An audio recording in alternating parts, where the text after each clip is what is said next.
ready.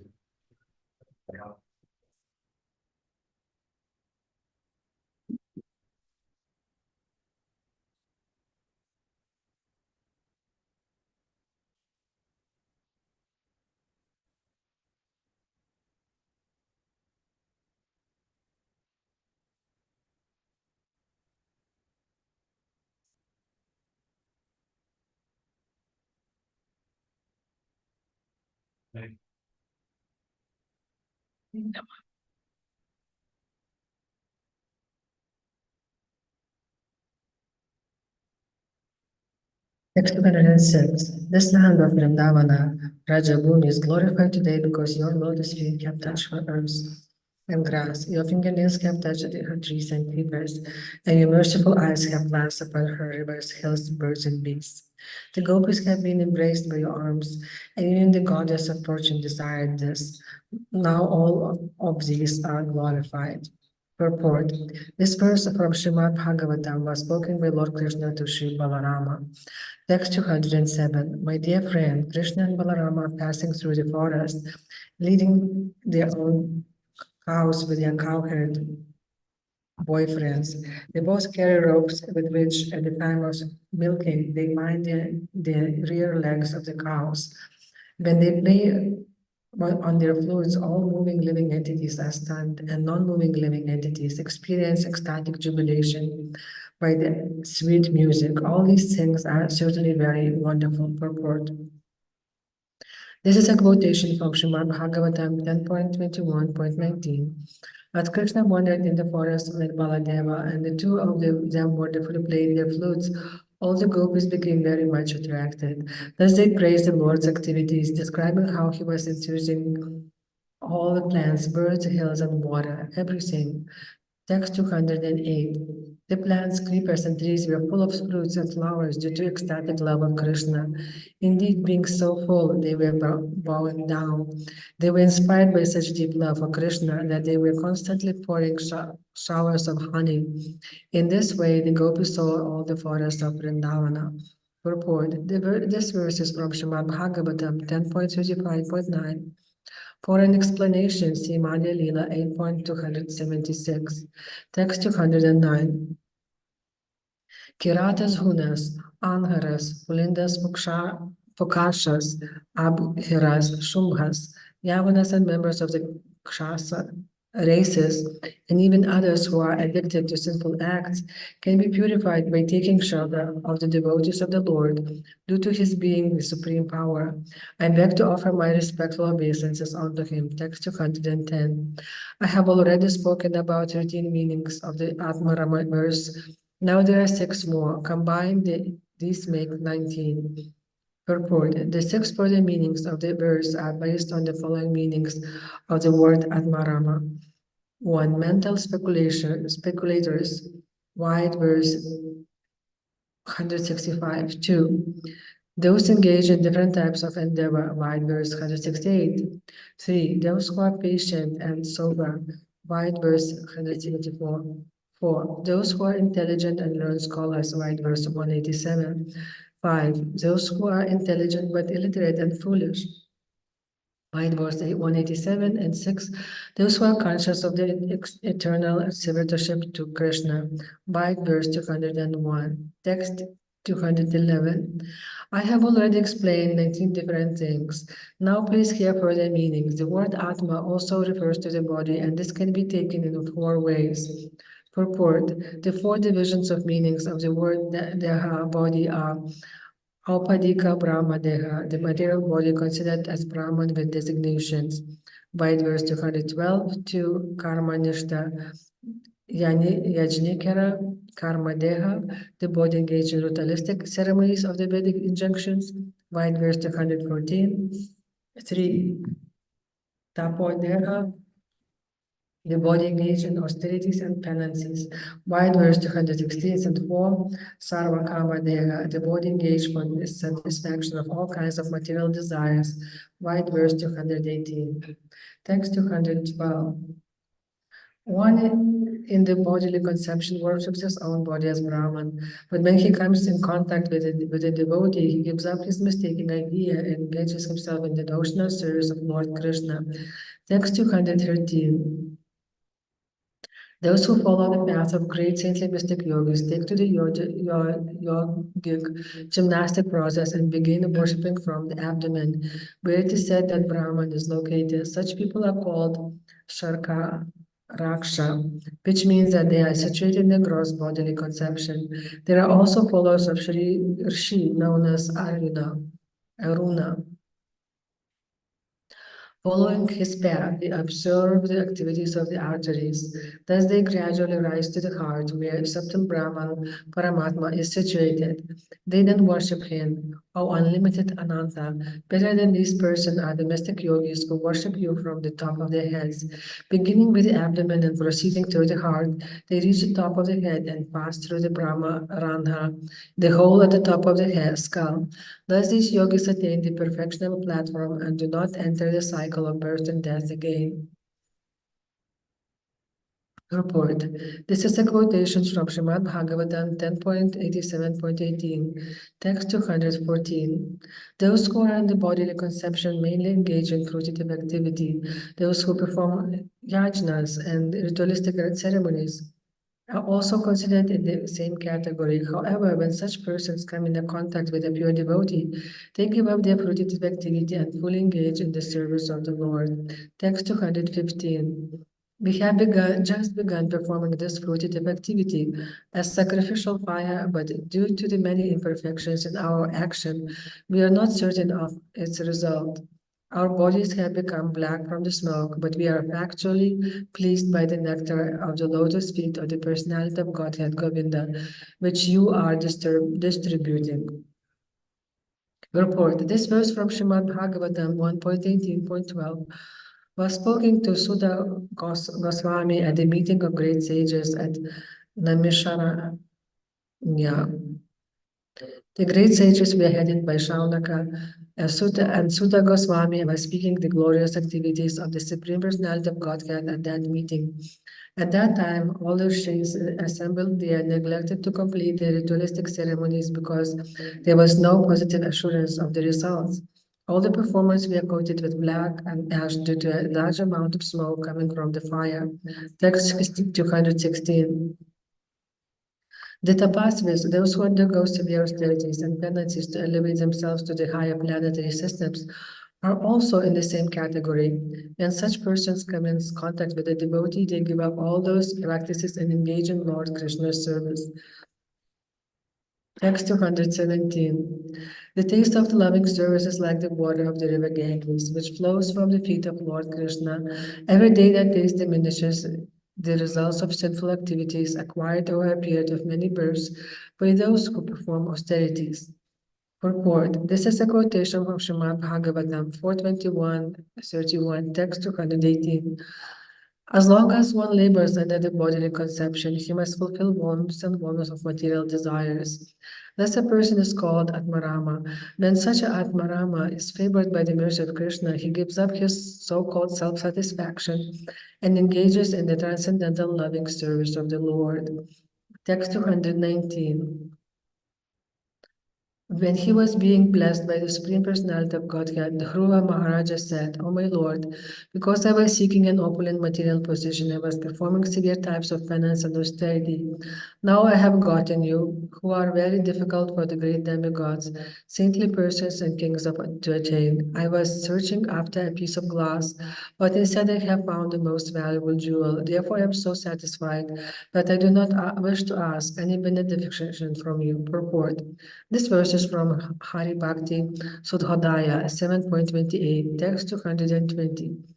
In addition to the 19 meanings of the verse mentioned previously, there are these 4 further meanings when the word Ātmārāma is taken to mean those laboring under the bodily conception. This brings the total to the 23. Now here of another 3 meanings which are very suitable. Purport. The 3 further meanings of the verse are understood when the word sa is taken to mean in due course. 2. The word sa is taken to mean eva and the word api to mean censor.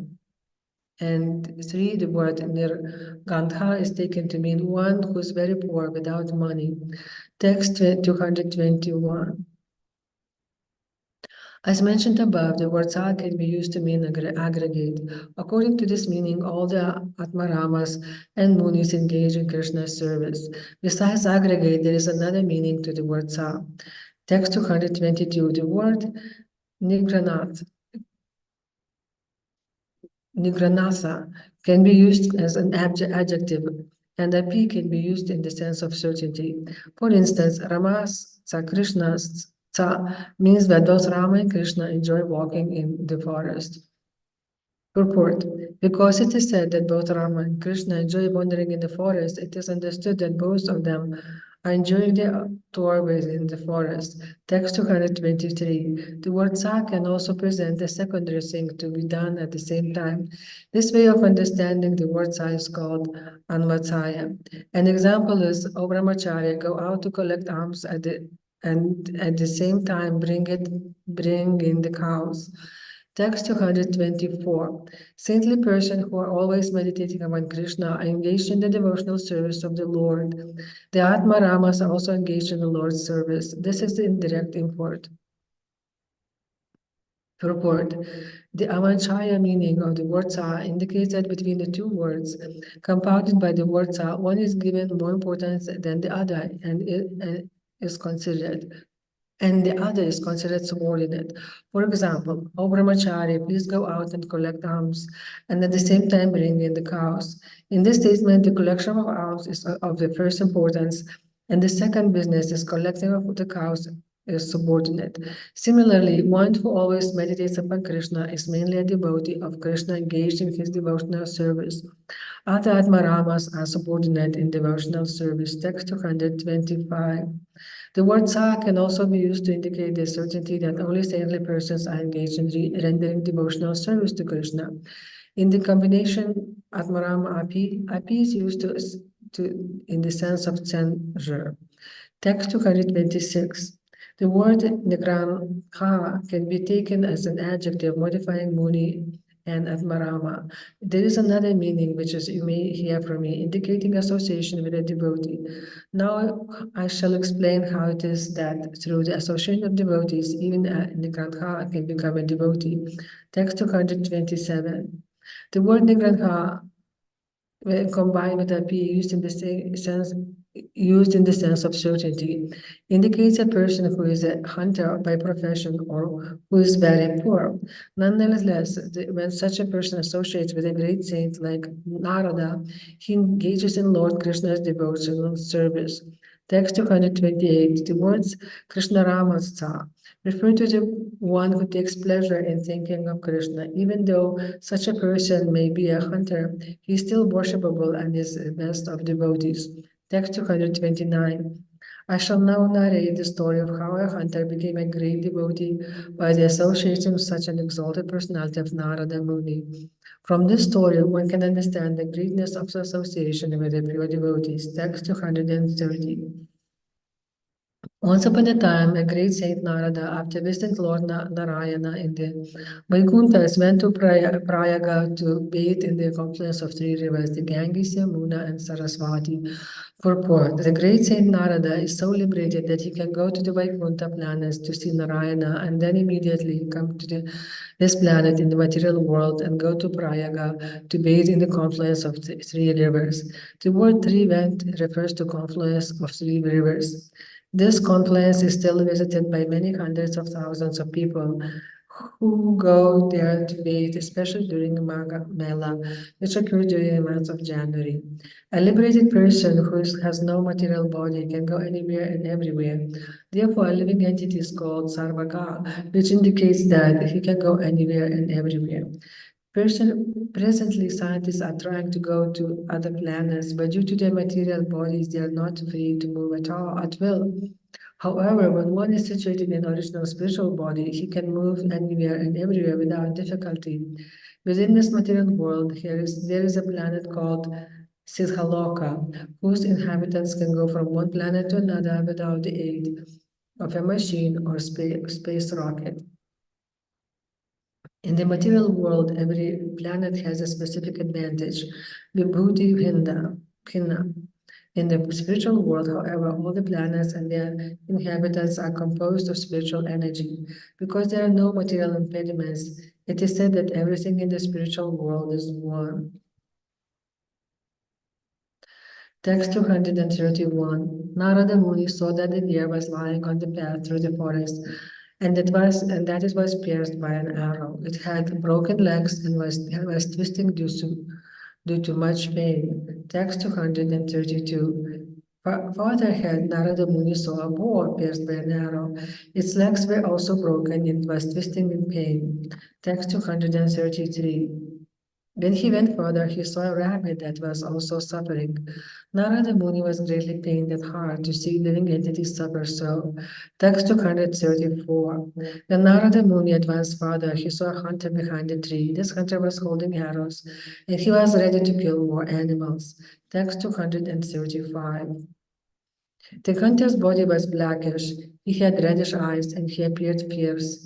It was as if the superintendent of death, Yamaraja, were standing there with a bow and arrows in his hands.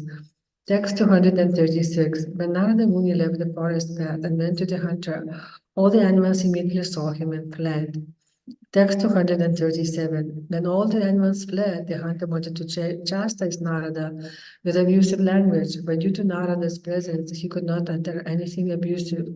Text 238. The hunter addressed Narada Muni, O Gosvāmī, O great saintly person, why have you left the general path through the forest to come to me? Simply by seeing you, all the animals I was hunting have now fled.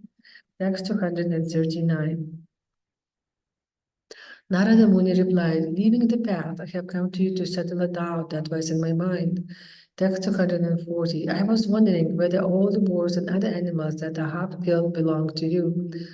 Purport. The hunter replied, yes. What are you saying is so. Text 241. Narada Muni then inquired, why did you not kill the animals completely? Why did you half kill them by piercing their bodies with arrows? Text 242. The hunter replied, my dear saintly person, my name is Murgari, enemy of animals. My father taught me to kill them in that way. Text 243. When I see half-killed animals suffer, I feel great pleasure. Text 244. Narada Muni then told the hunter, I have one thing to beg of you. Purport. The hunter replied, you may take whatever animals or anything else you would like. Text 245. I have many skins. If you would like them, I shall give you either deer skin or tiger skin. Text 246. Narada Muni said, I do not want any of these skins. I'm asking only one thing from you in charity. Text 247. I beg you that from this day on, you will kill animals completely and not leave them half dead. Text 248. The hunter replied, my dear sir, what are you asking of me? What is wrong with the animals lying there half killed? Will you please explain this to me? Text 249. Narada Muni replied, if you have the animals half dead, you are purposely giving them pain. Therefore, you will have to suffer in retaliation. Purport. In this, an authoritative statement given by the greatest authority, Narada Muni, if one gives another living entity unnecessary pain, one will certainly be punished by the laws of nature with a similar pain. Although the hunter Murgari was uncivilized, he still had to suffer the results of his sinful activities. However, if a civilized man kills animals regularly in a slaughterhouse to maintain his so-called civilization, using scientific methods and machines to kill animals, one cannot even estimate the suffering awaiting him. So-called civilized people consider themselves very advanced in education, but they do not know about the stringent laws of nature. According to nature's law, it is a life for life. We can hardly imagine the suffering of one who maintains a slaughterhouse. He endures suffering not only in this life, but in the next life also. It is said that a hunter, murderer, or killer is advised not to live and not to die. If he lives, he accumulates even more sins, which bring about more suffering in a future life. He is advised not to die because his dying means that he immediately begins to endure more suffering. Therefore, he is advised not to live and not to die. As followers of the Vedic principles, we accept the statements of Narada Muni in this regard. It is our duty to see that no one suffers due to sinful activities. Foolish rascals are described in the Bhagavad Gita as Mayaya Bharta Jinana, which indicates that although they are superficially educated, Maya has taken their real knowledge away. Such people are presently leading human society. In Srimad Bhagavatam, they are described as Anha Yanadhayar Upanyaman. These rascals are themselves blind, and yet they are leading others who are blind. When people follow such leaders, they suffer unlimited pains in the future. Despite so-called advancement, all this is happening. Who is safe? Who is happy? Who is without anxiety? Text 250. Narada Muni continued, My dear hunter, your business is killing animals. That is a slight offense on your part. But when you consciously give them unnecessary pain by leaving them half dead, you incur very great sins. Purport. This is another good instruction to animal killers. There are always animal killers and animal eaters in human society because less civilized people are accustomed to eating meat. In the Vedic civilization, meat eaters are advised to kill an animal for the goddess Kali or a similar demigod. This is an order not to give the animal unnecessary pain, as slaughterhouses do. In the Baridana sacrifice of a demigod, it is recommended to cut the throat of an animal with one slice. This should be done on a dark moon night, and the painful noises expressed by an animal at the time of being slaughtered are not to be heard by anyone. There's also many other restrictions. Slaughter is allowed only once a month, and the killer of the animal has to suffer similar pains in his next life.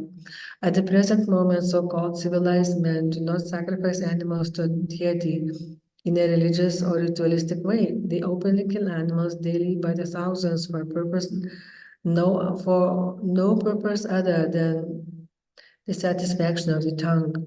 Because of this, the entire world is suffering in so many ways.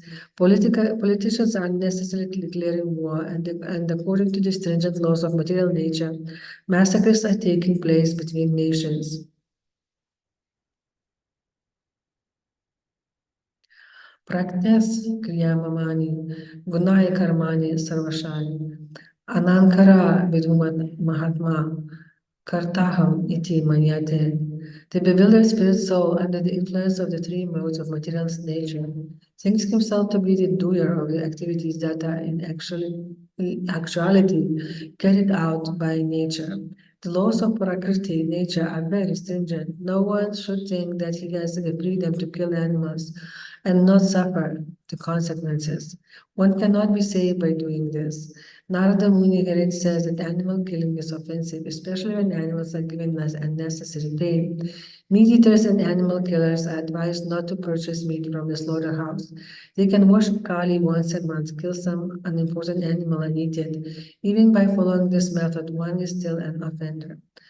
Text 251. Narada Muni continued, all the animals that you have killed and given unnecessary pain will kill you one after the other in your next life and the life after life.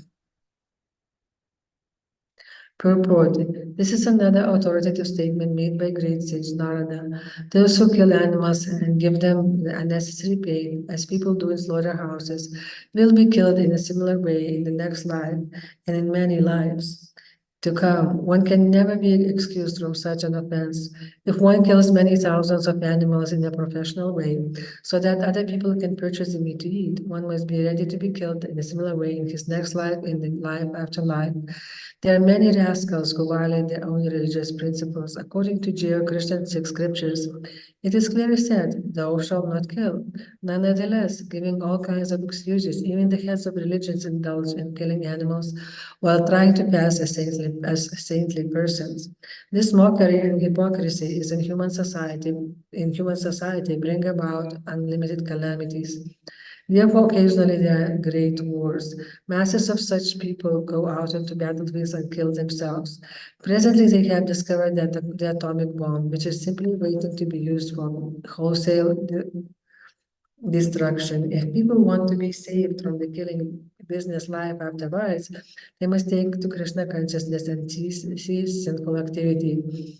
The International Society of for Krishna Consciousness recommends that everyone abandon meat eating, illicit sex, intoxication, and gambling.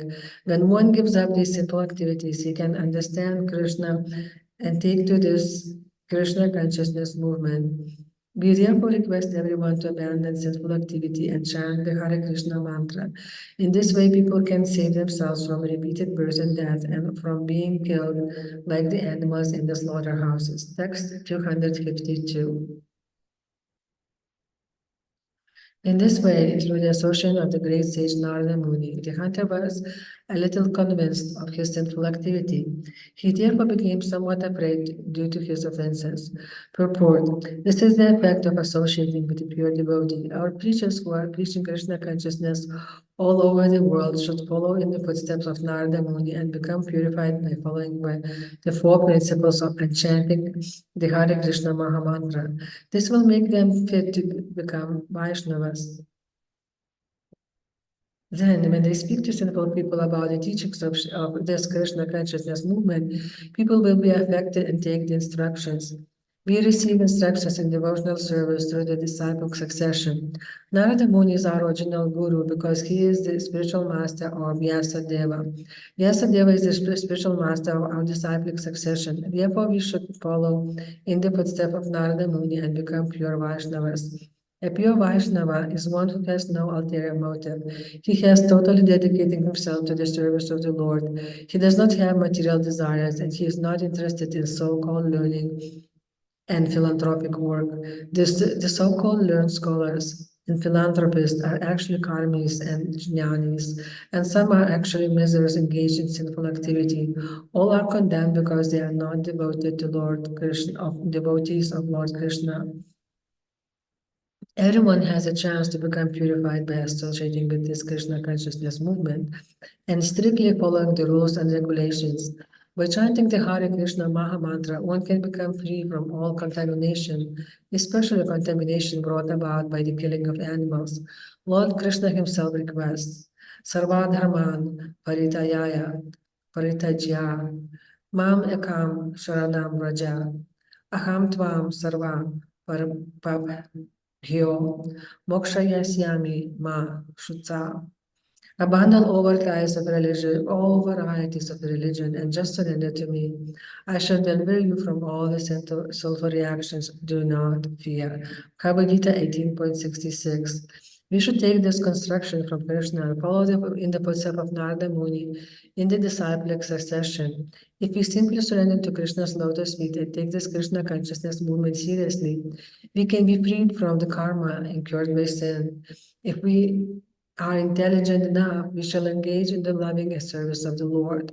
Then our lives will be successful and we shall not have to suffer like the hunter after life after life. By killing animals, not only will we be bereft of the human form, but we will have to take an animal form or somehow or other be killed by the same type of animal we have killed.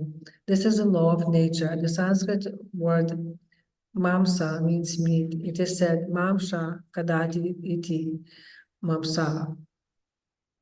That is, I'm now eating the flesh of an animal who will someday in the future be eating my flesh. Text 253. The hunter then admitted that he was convinced of his sinful activity, and he said, I have been taught this business from my very childhood. Now I'm wondering how I can become free from these unlimited volumes of sinful activity. Purport. This kind of admission is very beneficial as long as one does not again commit sin. Cheating and hypocrisy are not tolerated by higher authorities. If one understands what sin is, he should give it up with sincerity and regret and surrender onto the lotus feet of the Supreme Personality of Godhead through his agent, the pure devotee. In this way, one can be freed from the reactions of sin and make great progress in devotional life. However, if one continues committing sins after making some atonement, he will not be saved. In the Shastras, such atonement is compared to an elephant's bathing. An elephant takes a very good bath and cleanses his body very nicely. But as soon as it comes out of the water, it picks up some dust on the shore and throws it all over its body. Atonement may be carried out very nicely, but it will not help a person if he continues committing sins.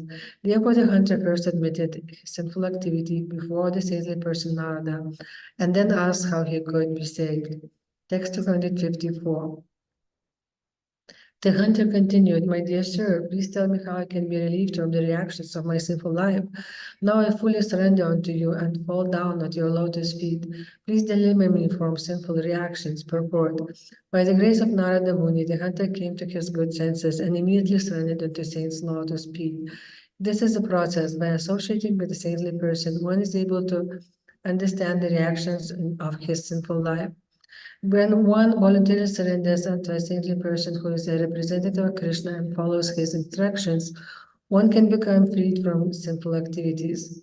Krishna demands the surrender of a sinful man, and Krishna's representative gives the same instructions. The representative of Krishna never tells his disciple, surrender unto me. Rather, he says, surrender unto Krishna. If the disciple accepts this principle and surrenders himself to the representative of Krishna, his life is saved. Text 255. Narada Muni assured the hunter, if you listen to my instructions, I shall find the way you can be liberated. Purport. Gaurangara Bhaktagagne Jane Jane Shakti Dhare. The purport of this song is that the devotees of Lord Shri Caitanya Mahaprabhu are very powerful, and each and every one of them can deliver the whole world. What then to speak of Narada Muni? If one follows the instructions of Narada Muni, one can be delivered from any number of sinful reaction. This is the process. One must follow the instructions of spiritual master. Then one will certainly be delivered from all sinful reactions. This is the secret of success. Yasya deve parabhaktir, yakta deve tatha gurau.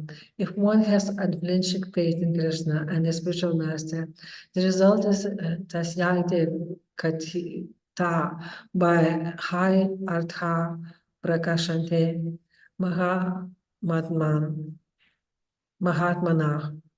All the conclusions of the revealed scriptures will be open to such a person. A pure devotee of Krishna can make the same demands that Narada Muni is making. He says, if you follow my instructions, I shall take responsibility for your liberation. A pure devotee like Narada can give assurance to any sinful man because by the grace of the Lord, such a devotee is empowered to deliver any simple person if that person follows the principles set forth. Text 256. The hunter then said, My dear sir, whatever you say, I shall do. Purport. Narada immediately orders him, first of all, break your vow. Then I shall tell you what is to be done. This is a process of initiation, when the disciple must vow that he will no longer commit a sinful activity, namely illicit sex, meat eating, gambling, and intoxication. He promises to execute the order of the spiritual master. Then the spiritual master takes care of him and elevates him to spiritual emancipation. Text 257. The hunter replied, if I break my vow, how shall I maintain myself? Purport. Narada Muni replied, do not worry, I shall supply all your food every day. The source of our income is not actually the source of our maintenance. Every living being, from the great Brahma down to an insignificant ant, is being maintained by the Supreme Personality of Godhead. Eko Bahunam Yovidadhati Kaman. The one Supreme Being, Krishna, maintains everyone. Our so-called sources of income is our own choice only. If I wish to be a hunter, it will appear that hunting is a source of my maintenance. If I become a Brahmana and completely depend on Krishna, I do not conduct a business. But nonetheless, my maintenance is supplied by Krishna. The hunter was disturbed about breaking his vow because he was worried about his income. Narada Muni assured the hunter, because he knew that the hunter was not being maintained by the bow, but by Krishna. Being the agent of Krishna, Narada Muni knew very well that the hunter would not suffer by breaking the bow. There was no doubt that Krishna would supply him food. Text 258. Being thus assured by the great sage Narada Muni, the hunter broke his bow, immediately fell down on the saint's lotus feet and fully surrendered. After this, Narada Muni raised him with his hand and gave him instructions for spiritual advancement. Purport. This is a process of initiation. The disciple must surrender to the spiritual master, the representative of Krishna. The spiritual master, being in the disciplic succession stemming from Narada Muni, is in the same category with Narada Muni. A person can be relieved from his sinful activity if he surrenders to the lotus feet of a person who actually represents Narada Muni. Narada Muni gave instructions to the hunter after the hunter surrendered. Text 259. Narada Muni then advised the hunter, return home and distribute whatever riches you have to the pure Brahmanas who know the absolute truth. After you have distributed all your riches to the Brahmanas, you and your wife should leave home, each of you taking only one cloth to wear. Purport. This is the process of renunciation at the stage of vanaprastha. After enjoying household life for some time, the husband and wife must leave home and then distribute their riches to Brahmanas and Vaishnavas. One can keep his wife as an assistant in the vanaprastha stage. The idea is that the wife will assist the husband in spiritual advancement. Therefore, Narada Muni advised the hunter to adopt the vanaprastha stage and leave home. It is not that grahastha should live at home until he dies. Vanaprastha is preliminary of sannyasa. In the Krishna consciousness movement, there are many young couples engaged in Lord's service. Eventually, they are supposed to take vanaprastha, and after the vanaprastha stage, the husband may take sannyas in order to preach. The wife may then remain alone and serve the deity or engage in other activities within Krishna consciousness movements. Text 260. Narada Muni continued, leave your home and go to the river.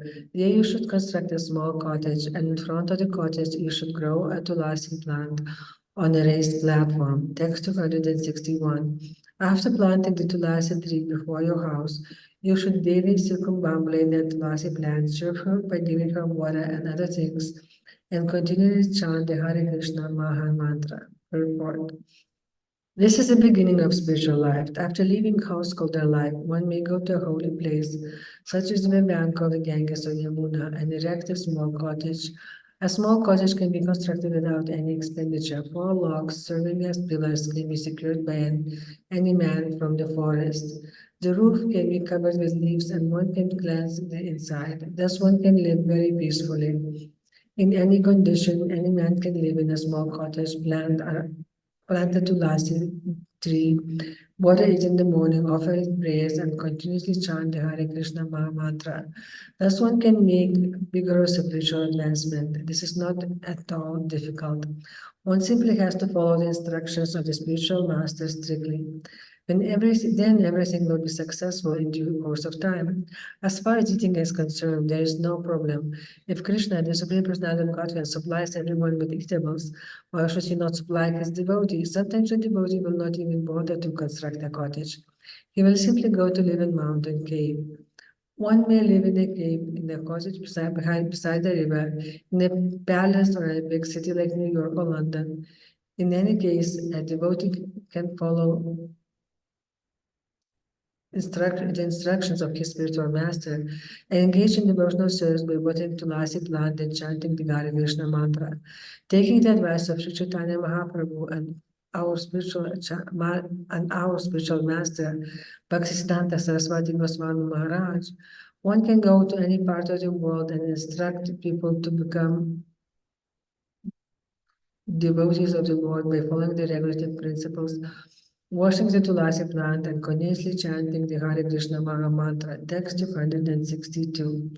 Narada Muni continued, every day I shall send sufficient food to you bows. You can take as much food as you want. Text purport. Purport.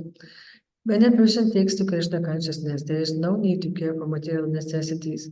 Krishna says, Yogakshamam, Vahamyaham. I personally carry all necessities to my devotees. Why should one be anxious about the necessities of life? The principle should not be that one should not want more than what is absolutely necessary. Narada Muni advised the hunter to accept only what is absolutely necessary for him and his wife. The devotee should always be alert to consume only those things that he absolutely requires and not to crave unnecessary needs. Text 263. The three animals that we have killed were then brought to their consciousness by the sage Narada. Indeed, the animals got up and swiftly fled. Text 264. When the hunter saw the half animals flee, he was certainly struck with wonder. He then offered his respectful obeisances to the sage Narada and returned home. Text 265. After all this, Narada Muni went to his destination. After the hunter returned home, he exactly followed the instruction of his spiritual master, Narada. Purport. For spiritual advancement, one must have a bona fide spiritual master and follow his instructions in order to be assured of advancement.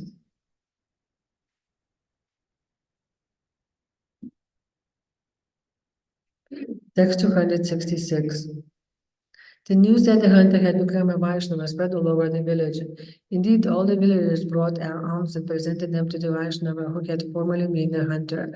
Purport. It is the duty of the public to present the gift to saintly person, Vaishnava or Brahmana, when going to see him. Every Vaishnava is dependent on Krishna, and Krishna is ready to supply all life's necessities provided by Vaishnava. Follows the principles set forth by the spiritual master. There are certainly many householders in our Krishna consciousness movement. They join the movement and live in society's centers, but if they take advantage of this opportunity and do not work but live at the expense of the movement, eating prasadam and simply sleeping, they place themselves in a very dangerous position. It is therefore advised that grahasthas should not live in a temple. They must live outside the temple and maintain themselves. Of course, if the grahasthas are fully engaged in Lord service according to the direction of the authorities, there is no harm in their living in the temple. In any case, temple should not be a place to eat and sleep. A temple manager should be very careful about these things. Text 267. In one day, enough food was brought for 10 and 20 people, but the hunter and his wife would accept only as much as they could eat. Text 268. One day, while speaking to his friend Parvata Muni, Narada Muni requested him to go with him to see his disciple, the hunter. Text 269. As the saintly sages approached the hunter's palace, the hunter could see them from a distance. Text 270. With great alacrity, and the hunter began to run towards his spiritual master, but he could not fall down and offer obeisance because the ants were running hither and thither around his feet. Text 271. Seeing the ants, the hunter whisked them away with a piece of cloth.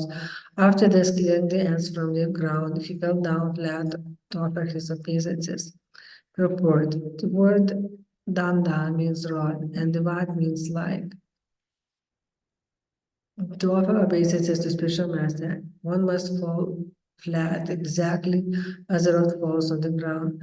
This is the meaning of the word dandavat. Text 272. Narada Muni said, "My dear hunter, such behavior is not at all astonishing. A man in devotional service is automatically non-violent. He is the best of the gentlemen." Purport. In this verse, the word Sadhuvarya means the best of gentlemen. At the present moment, there are many so-called gentlemen who are expert in killing animals and birds. Nonetheless, these so-called gentlemen profess a type of religion that strictly prohibits killing.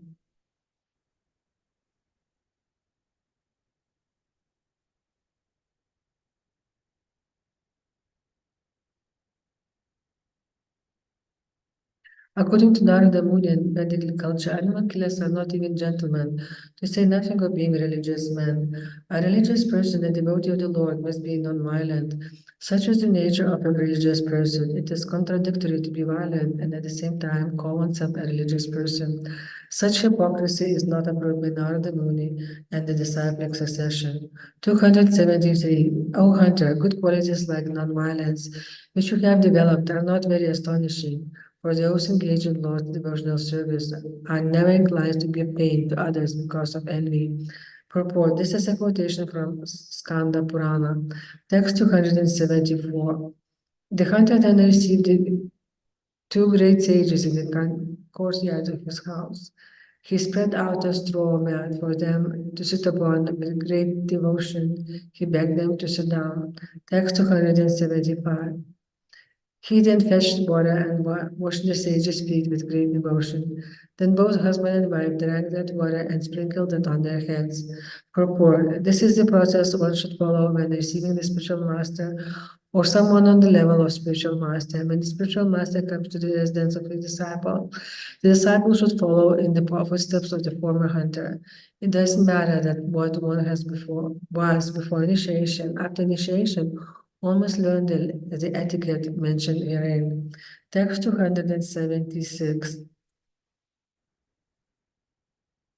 When the hunter chanted the Hare Krishna Maha Mantra before his spiritual master, his body trembled and tears welled up in his eyes. Filled with ecstatic love, he raised his hands and began to dance, moving his garments up and down.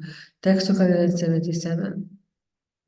When Parvata Muni saw the ecstatic loving symptoms of the hunter, he told Narada, "Certainly you are a touchstone." Purport.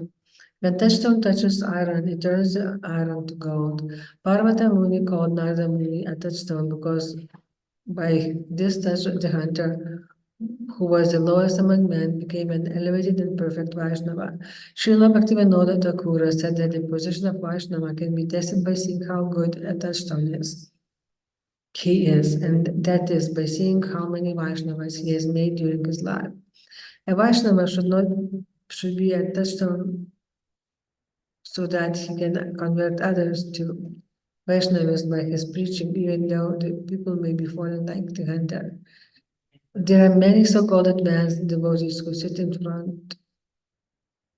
in a secluded place for their personal benefit. They do not go out to preach and convert others into Vaishnavas, and therefore they certainly cannot be called Sparshamani, advanced devotees.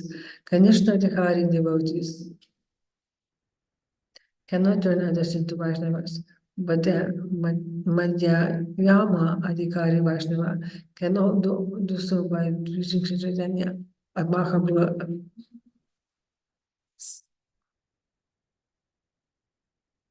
They do not go out to preach and convert others into Vaishnavas, and therefore they certainly cannot be called Sparsamani, advanced devotees. Kanishna-adhikari devotees cannot turn others into Vaishnavas, but a Madhyama adhikari Vaishnava can do so by preaching. Sri Chaitanya Mahaprabhu advised his followers to increase the numbers of Vaishnavas. Yaradikha Tarekaha Krishna Padisha Amara Ajnaya Guru Khanatara Yedesha. CC Madhya 7.128. It is Sri Chaitanya Mahaprabhu's wish that everyone should become a Vaishnava and Guru. Following the instructions of Sri Chaitanya Mahaprabhu and his discipling succession, one can become spiritual master, for the process is very easy. One can go everywhere and anywhere to preach the instructions of Krishna. The Bhagavad Gita is Krishna's instructions. Therefore, the duty of every Vaishnava is to travel and preach the Bhagavad Gita either in his country or foreign country. This is the test of Sparsamani, following the footsteps of Narada Muni. Text 278. Parvata Muni continued, My dear friend Narada Muni, you are glorified as a sage among the demigods. By your mercy, even a low-born person like this hunter can immediately become attracted to Lord Krishna. Purport. A pure Vaishnava believes in the statements of the Shastras. This verse is quoted from the Vedic literature, the Skanda Purana, text 279. Narada Muni then asked the hunter, My dear Vaishnava, do you have some income for your maintenance? Purport. The hunter replied, My dear spiritual master, whoever you send gives me something when he comes to see me. This confirms the statements in the Bhagavad Gita 9.22 to the effect that Lord carries all necessities to his Vaishnava devotee. Narada Muni asked the former hunter how he was being maintained, and he replied that everyone who came to see him brought him something for his maintenance. Krishna, who is situated in everyone's heart, says, I personally carry all necessities to a Vaishnava. Can order anyone to execute it. Everyone is ready to give something to a Vaishnava, and if a Vaishnava is completely engaged in devotional service, he need not be anxious for his maintenance. Text 208. 280. The former hunter said, Please do not send so much grain, only send what is sufficient for 2 people, no more. Purport. The former hunter only wanted enough for 2 people to eat, no more. It is not necessary for the Vaishnava to keep a stock of food for the next day. He should receive only sufficient grain to last 1 day. The next day he must again depend on the Lord's mercy. This is the instruction of Sri Caitanya Mahaprabhu. When his personal servant Govinda sometimes kept a stock of hartaki, Mirabalan, Sri Chaitanya Mahaprabhu chastised him, saying, Why did you keep a stock for the next day? Śrīla, Rūpa, Gosvāmī, and others were begging daily from door to door for their sustenance, and they never stock food for a week. Why give the Lord trouble by having him bring food daily? One should be convinced that the Lord will provide daily. There's no need to stock food for the next day. Text 281. Narada Muni approved his not wanting more than a daily supply of food, and he blessed him, saying, You are fortunate. Narada Muni and Parvata Muni then disappeared from that place. Text 282. Thus I have narrated the incident of the hunter. By hearing this narration, one can understand the influence of association with devotees. Purport. Sri Chaitanya Mahaprabhu wanted to stress that even a hunter, the lowest of men, could become a topmost Vaishnava simply by associating with Narada Muni or a devotee in his bona fide disciple succession. Text 283. In this way, we can found 3 more meanings for the Ātmārāma verse. Combine these with the other meanings, and the total number of meanings adds up to 26 in all. Text 284. Translation. There is yet another meaning which is full of a variety of imports. Actually, there are 2 gross meanings and 32 subtle meanings. Purport. The 2 gross meanings refer to the regulatory devotional service and spontaneous devotional service. There are also 32 subtle meanings. Under the heading of regulated devotional service, there are 16 meanings based on understanding the word Ātmārāma to mean one, a servant of the Lord, as his personal associate, 2, a personal friend, 3, personal parent or similar superiors, 4, personal beloved, 5, servant and ready to by special cultivation, 6, a friend by special cultivation, 7, parents and superior devotees by cultivation of devotional service, 8, a beloved by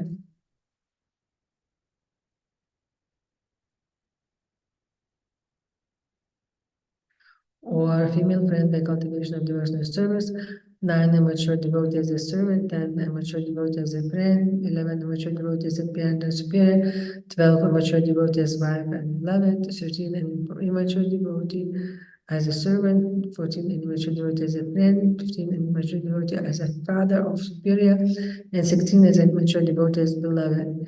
Similarly, under the heading of spontaneous devotion, there are also 16 various associates. Therefore, the total number of devotees under the headings of regulated devotees and spontaneous devotees is 32. Text 285. The word Atma refers to all the different personalities of Godhead. One of them is the Supreme Personality of God Himself, Krishna, and the others are different incarnations or expansions of Krishna. Purport. The word Atma also includes all kinds of personalities known as Bhagavan, the Supreme Personality of Godhead. This means that Krishna has unlimited expansion. This is described in Brahma Samhita 5.46. Dipatira Kashantaram Abhyupetya, Dipatya Virtra Virtha Hetu Samana Dharma, Yastragdrig Eva Hi Sa Vishnutaya Vibhati, Govindam Adi Purusham Tamaham Bhayami. The expansions of Krishna are thus compared to candles that have been lit from the original candle. All the secondary candles are equally powerful, but the original candle is that form which all the others have been lit. Krishna is the original Supreme Personality of Godhead, and he is expanded as Balarama, Sankarsana, and Aniruddha, Pradyumna, and Vasudeva. In this way, there are innumerable incarnations and expansions who are also called Bhagavan, the Supreme Personality of Godhead.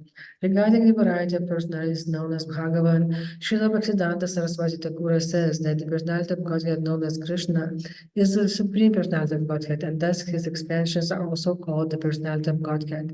In other words, Krishna,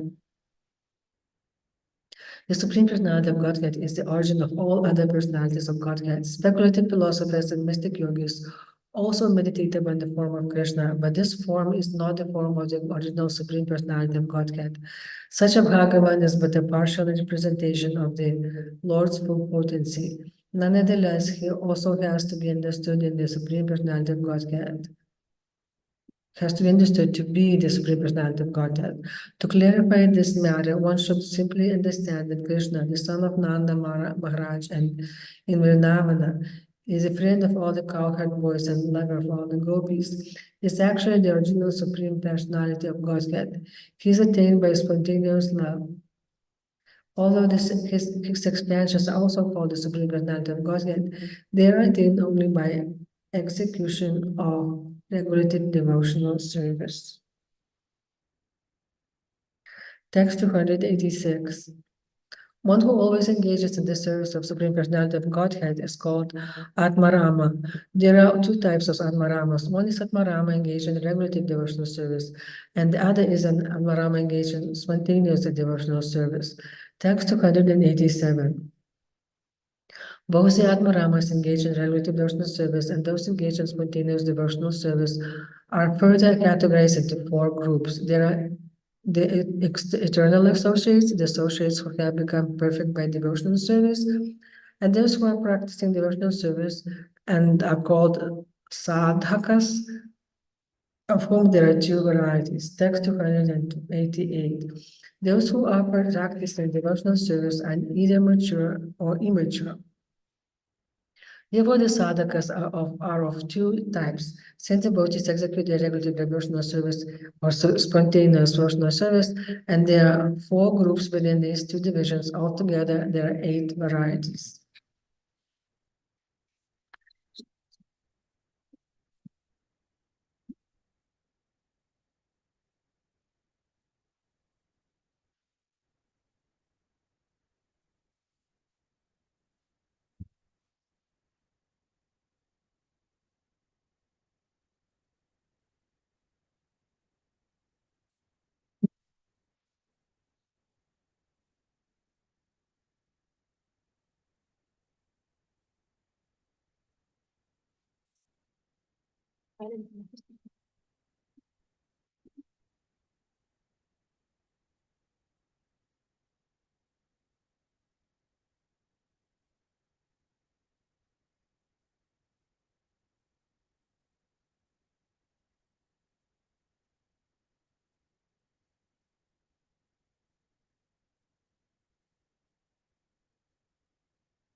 By executing regulatory devotional service, one is elevated to the platform of an eternally perfect associate, such as a servant, friend, superior, or beloved, and each of these is of four varieties.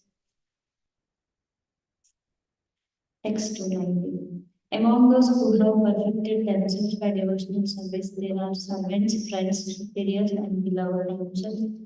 Similarly, there are four types of mature devotees.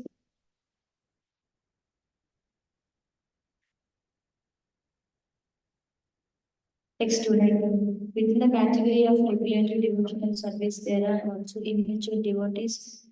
These are also four varieties. Thus, in regulatory devotional service, there are altogether 16 varieties. Text 292. On the path of spontaneous devotional service, there are also 16 categories of devotees. Thus, there are 32 types of Ātmāramas enjoying the Supreme Lord on these two paths. Text 293. When these 32 types of devotees are qualified with the words Muni, Nirgranta, Cha, and Napi, the meanings can be increased in different ways and very soundly elaborated upon. Text 294. When we add 26 types of devotees to these 32, they are together number 58. You may now hear from me of further manifestations of meanings. Text 295. In this way, as I add the word Chan to one word after another, I make a compound. Thus, the different names of Ātmārāmas can be taken 58 times. Text 296. In this way, one can repeat the word Ātmārāma with Cha for each of the 58 meanings. By following the rule previously stated and rejecting all but the last, we retain that which represents all the meanings. Text 297. Of words having the same form and case termination. The last one is the only one retained, but this is a quotation from Panini's Sutras. Text 298. When all the chakaras or additions of the word cha are taken away, they different meanings can still be understood by the one word Ātmārāma. Text 299. By the plural word vriksha, trees, all trees such as banyan tree, fig trees, kapita trees, and mango trees are indicated. Text 300. The Ātmārāma verse is like the sentence. In this forest, many different trees bear fruit. All Ātmāramas render devotional service to Lord Krishna. Text 301. After uttering the word Ātmārāma 58 times and taking cha in a sense of aggregation, one may add the word Unnaya. That will mean that great sages also render devotional service to Lord Krishna. In this way, there are 59 meanings. Text 302. Then taking the word Nigranta and considering the in the sense of sustenance, I have tried to explain the 59 meaning of the verse. Text 303. Taking all the words together, there is another meaning. Whether one is an Ātmārāma, a great sage, or a Nigranta, everyone must engage in the service of the Lord. Purport. The word Sarva Samuchaya is significant here. It includes all classes of men, Atmaramas, Munis, and Nirgrantas. Everyone must engage in the service of the Lord. Taking the word Api in the sense of ascertainment, there are altogether 60 different meanings. Text 304. The word Api is then used in the sense of ascertainment, and then the word Eva can be assumed four times with four words. Text 305. The words Urukrama, Bhakti, Ahaituki, and Kurvanti are added to the word Eva again and again. Thus, another meaning is explained. Text 306. Now I have given 60 different meanings of the verse, and then there is another meaning which is also very strongly evident. Text 307. The word Atma is also refers to the living entity who knows about his body. That is another symptom. From Lord Brahma down to the insignificant ant, everyone is counted as a marginal potency of the Lord. Text 308 translation. The potency of Lord Vishnu is summarized in three categories, namely the spiritual potency, the living entities, and ignorance. The spiritual potency is full of knowledge. The living entities, although belonging to the spiritual potency, are subject to bewilderment. And the third energy, which is full of ignorance, is always visible in fruitive activities.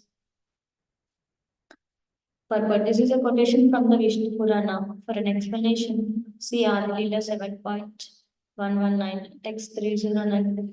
The word Kshetrajna refers to the living entity, the enjoyed as chief and material nature. Purport. This is a quotation from the Svargavarga of the Amaragosha dictionary, text 310. The living entities are wandering in different species of life on different planets. But if by chance they get the association of pure devotee, they give up all other engagements and engage in the service of Lord Krishna. Text 311. I have thus explained 60 different meanings and all of them aim at the service of Lord Krishna. After giving so many examples, that is the only meaning. Text 312. Now, due to your association, another meaning has awakened. It is due to your devotional service that these waves of meaning are arising. Purport. The word Atma refers to the living entity. From Lord Brahma down to an insignificant ant, everyone is considered a living entity. Living entities are considered part of the Lord's marginal potency. All of them are Kshetrajna, knowers of the body. When they become Nigrantha or free saintly persons, they engage in Lord Krishna's service. That is the 61st meaning of the verse. Text 313. Lord Shiva said, I may know. Sukadeva Gosvāmī, the son of Vyasadeva, may know. And Vyasadeva may know or may not know Srimad Bhagavatam. On the whole, Srimad Bhagavatam, the spotless Purana, can be learned only through devotional service, not by material intelligence, speculative methods, or imaginary commentaries. Purport. Devotional service includes 9 processes, beginning with hearing, chanting, and remembering the activities of Lord Vishnu. Only one who has taken devotional service can understand Srimad Bhagavatam, which is a spotless Purana for a transcendentalist Paramahamsa. So-called commentaries are useless for this purpose. According to the Vedic injunction, Yasya Deve Para Bhaktir Yatha Deve Tadadharo. All Vedic literatures maintain that Srimad Bhagavatam has to be learned from the person in Bhagavatam, and to understand it, one has to engage in pure devotional service. Srimad Bhagavatam cannot be understood by so-called erudite scholars or grammarians. One who has developed pure Krishna consciousness and has served the pure devotee, the spiritual master, can understand Srimad Bhagavatam. Others cannot. Text 314. After hearing all the explanations of all the different meanings of the Ātmārāma Verse, Sanatana Gosvāmī was struck with wonder. He fell down at the lotus feet of Sri Chaitanya Mahaprabhu and began to offer prayers. Text 315. Sanatana Gosvāmī said, My dear Lord, you are the Supreme Personality of Godhead, Krishna, the son of Maharaj Nanda. All the Vedic literatures are vibrated through your breathing. Text 316. My dear Lord, you are the original speaker of the Bhagavatam. You therefore know its real import. But for you, no one can understand the confidential meaning of Srimad Bhagavatam. Purport. Following this statement by Śrīla Sanatana Gosvāmī, we have written our introduction to Srimad Bhagavatam, first canto, pages 1 to 41. Text 37. Sri Chaitanya Mahaprabhu replied, Why are you glorifying me personally? You should understand the transcendental position of Srimad Bhagavatam. Why don't you consider this important point? Text 318. Srimad Bhagavatam is as great as Krishna, the Supreme Lord, and shelter of everything. In each and every verse of Srimad Bhagavatam and in each and every syllable, there are various meanings. Text 319. The form of Srimad Bhagavatam is given in questions and answers, thus the conclusion is established. By hearing these questions and answers, one is highly astonished. Text 320. Now that Sri Krishna, the absolute truth, the master of all mystic powers, has departed for his own abode, please tell us by whom religious principles are presently protected. Purport. This verse from Srimad Bhagavatam was a question raised by all the sages who were headed by Saunaka. This question put before the great devotees of the Gosvāmī is the foremost of the 6 questions raised. The answer to this important question is given in the next verse also from Srimad Bhagavatam. Text 321. After Lord Krishna departed for his abode along with religious principles and transcendental knowledge, This Purana, Srimad Bhagavatam, has arisen like the sun in this age of Kali to enlighten those who have no spiritual vision. Text 322. In this way, like a madman, I have explained the meaning of just one verse. I do not know who will take this as evidence. Text 323. If one becomes a madman like me, he may also understand the meaning of Srimad Bhagavatam by this process. Purport. Sri Chaitanya Mahaprabhu plainly explains that Srimad Bhagavatam cannot be understood by those who are materially situated. In other words, one has to become a madman like Sri Chaitanya Mahaprabhu. Apart from being the Supreme Personality of Godhead, Sri Chaitanya Mahaprabhu is an Acharya who exhibited love of God like a madman. According to his own written verse, Yugaitam Nimeshrina, he says that for him a moment seems to last 12 years. Chakshusha Sayitam, my tears are flowing like currents of rain. Sunyayitam Jagat Sarvam, I feel as if the entire universe were vacant. Why? Govinda Virahanemi, due to my being separated from Govinda Krishna. One can understand Srimad Bhagavatam only by following in the footsteps of Sri Chaitanya Mahaprabhu, who was mad for Krishna. We cannot, of course, imitate Sri Chaitanya Mahaprabhu, it is not possible. However, unless one is very serious about understanding Krishna, he cannot understand Srimad Bhagavatam. Srimad Bhagavatam gives the full narration of Krishna's transcendental activities. The first 9 cantos explain who Krishna is and the Lord's birth and activities are narrated in the 10th canto. In the Bhagavad Gita, it is stated, Janma Karma Chame Divyam. Krishna's appearance and disappearance are transcendental, not mundane. A person is eligible to return home back to Godhead if he perfectly understands Krishna and his appearance and disappearance. This is verified by Krishna himself in the Bhagavad Gita. Chaktva deham punarjanma naitimam iti sojuna. It is therefore concluded that one has to learn about Krishna from Srimad Bhagavatam and Bhagavad Gita, and one has to follow in the footsteps of Sri Chaitanya Mahaprabhu. Those who do not follow Sri Chaitanya Mahaprabhu cannot understand the Bhagavad Gita and Srimad Bhagavatam. Text 324.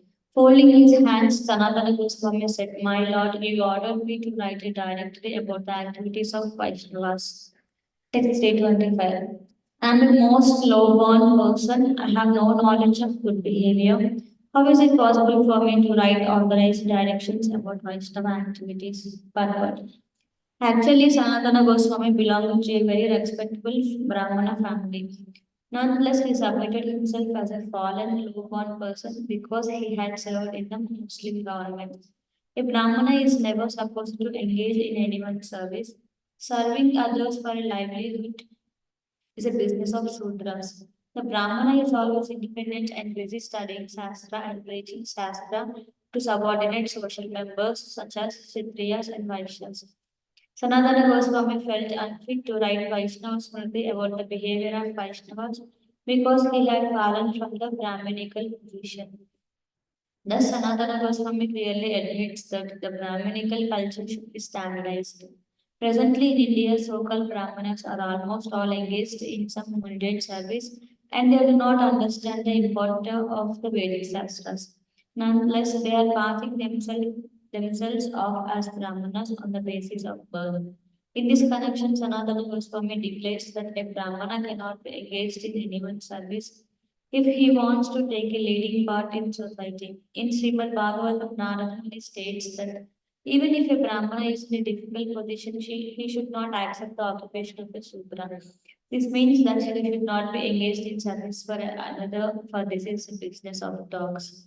Under the circumstances, Sanatana Goswami felt very low because he had accepted a position of service in the Muslim government.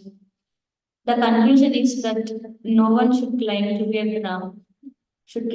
a Brahmana simply by birthright while engaging in someone else's service. Text 326. Sanatana Goswami then requested the Lord, please personally tell me how I can write this difficult book about Vaishnava behavior. Please manifest yourself in my heart. Purport. The writing of Vaishnava literatures is not a function for ordinary men, Vaishnava literatures are not mental concoctions. They are all authorized literatures meant to guide those who are going to be Vaishnavas. Under these circumstances, an ordinary man cannot give his own opinion. His opinion must always correspond with the conclusion of the Vedas. Unless one is fully qualified in Vaishnava behavior and authorized by superior authority, the Supreme Personality of Godhead, one cannot write Vaishnava literatures or purports and commentaries on Srimad Bhagavatam and the Bhagavad Gita. Text 327. If you would please manifest yourself within my heart and personally direct me in writing this book, then although I am low-born, I may hope to be able to write it. You can do this because you are the Supreme Personality of Godhead yourself, and whatever you direct is perfect. Text 328. Sri Chaitanya Mahaprabhu replied, whatever you want to do, you will be able to do correctly by Lord Krishna's favor. He will manifest the real purport. Sanatana Gosvāmī was a pure devotee of Krishna. And a pure devotee has no business other than serving Krishna. Consequently, Krishna is always running to help him. This benediction was given by Sri Chaitanya Mahaprabhu to Sanatana Gosvāmī, who was authorized to write Vaishnava Smriti. Sanatana Gosvāmī was a pure devotee of the Lord, and through the blessings of Sri Chaitanya Mahaprabhu, he was able to write the book perfectly. Text 329. Because you asked me for a synopsis, please hear his few indications. In the beginning, describe how one must take shelter of a qualified spiritual master. Text 330. Your book should describe the characteristics of the bona fide guru and the bona fide disciple. Then, before accepting a spiritual master, one can be assured of the spiritual master's position. Similarly, the spiritual master can also be assured one of the disciples' position. The Supreme Personality of Godhead Krishna should be described as the worshipable object, and you should describe the Bija Mantra for the worship of Krishna as well as that for Rama and for other expansions of the Supreme Personality of Godhead.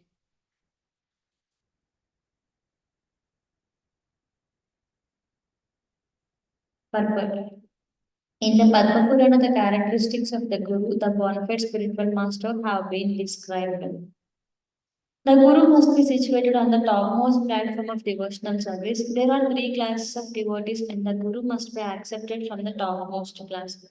The first class devotee is a spiritual master for all kinds of people. It is said, Guru Nunam. The word Nunam means of all human beings. The Guru is not limited to a particular group. It is stated in the Upadeshamrita of Rūpa Gosvāmī that a Guru is a Gosvāmī, a controller of the senses and the mind. Such a Guru can accept disciples from all over the world. This is a test of the Guru. In India, there are many so-called Gurus and they are limited to a certain district or a province. They do not even travel about India and they declare themselves to be Jagat Guru, the Guru of the whole world. Such cheating gurus should not be accepted. Anyone who can see how the bona fide spiritual master accepts disciples from all over the world. The Guru is a qualified Brahman, therefore he knows Brahman and Parabrahman. He thus devotes his life for the service of Parabrahman. The bona fide spiritual master who accepts disciples from all over the world is also worshipped all over the world because of his qualities. Lokanam Asupujyo Yatahari. The people of the world worship him just as they worship the Supreme Personality of Godhead. All these honors are offered to him because he strictly follows the Brahminical principles and teaches these principles to his disciples. Such a person is called an Acharya because he knows the principles of devotional service. He behaves in that way himself and he teaches his disciples to follow in his footsteps. Thus, he is an Acharya or Jagat Guru. Even though a person is born in a Brahminical family and is very expert in performing sacrifices, he cannot be accepted as a Guru if he is not a strict Vaishnava. A Guru is a Brahmana by qualification and he can turn others into Brahmanas according to the Sanskrit principles and Brahminical qualifications. Brahmanism is not a situation, not a question of heredity. In Srimad Bhagavatam, Sri Narada Muni tells Maharaj Yudhishthira what a Brahmana is. He states that if Brahmanical qualifications are observed in Kshatriyas, Vaishyas, or even Sudras, one would accept them as a Brahmanas. In this regard, Śrīla Gosvāmī has commented,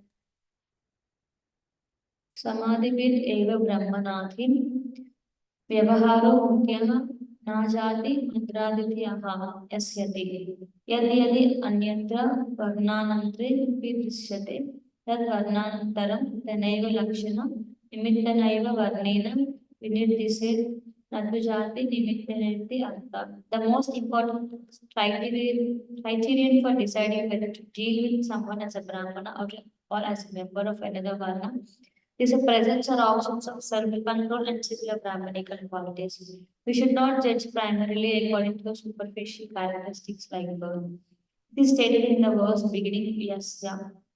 If the qualities of one Varna are seen in someone born in another, he should be designated according to the Varna of his qualities, not that of his birth. There is a similar statement made by Nilakanta, a commentator of Mahabharata. Sutropi samade upeta brahmana eva brahmanopi kamade upeta sudra eva. All the one may be born in a Sudra family if he is endowed with the Brahmanical qualities.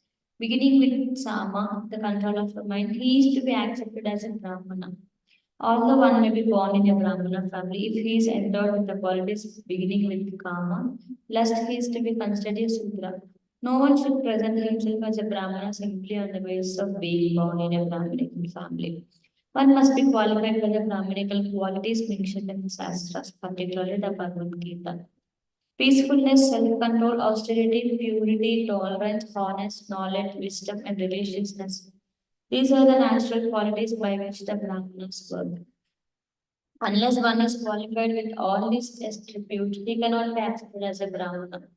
It is not a question of simply taking birth in a Brahmana family. In this regard, Śrīla Bhaktisiddhanta Saraswati Thakur remarks that Narottama Das Thakur and Shyamananda Gosvāmī, although not born in Brahmana families, are accepted as qualified spiritual masters because they were Brahmanas by qualification. Personalities like Sri Ganga Narayana, Ramakrishna, and many others who were actually born in Brahmana families accepted Narottama Das Thakur and Shyamananda Gosvāmī as their spiritual masters.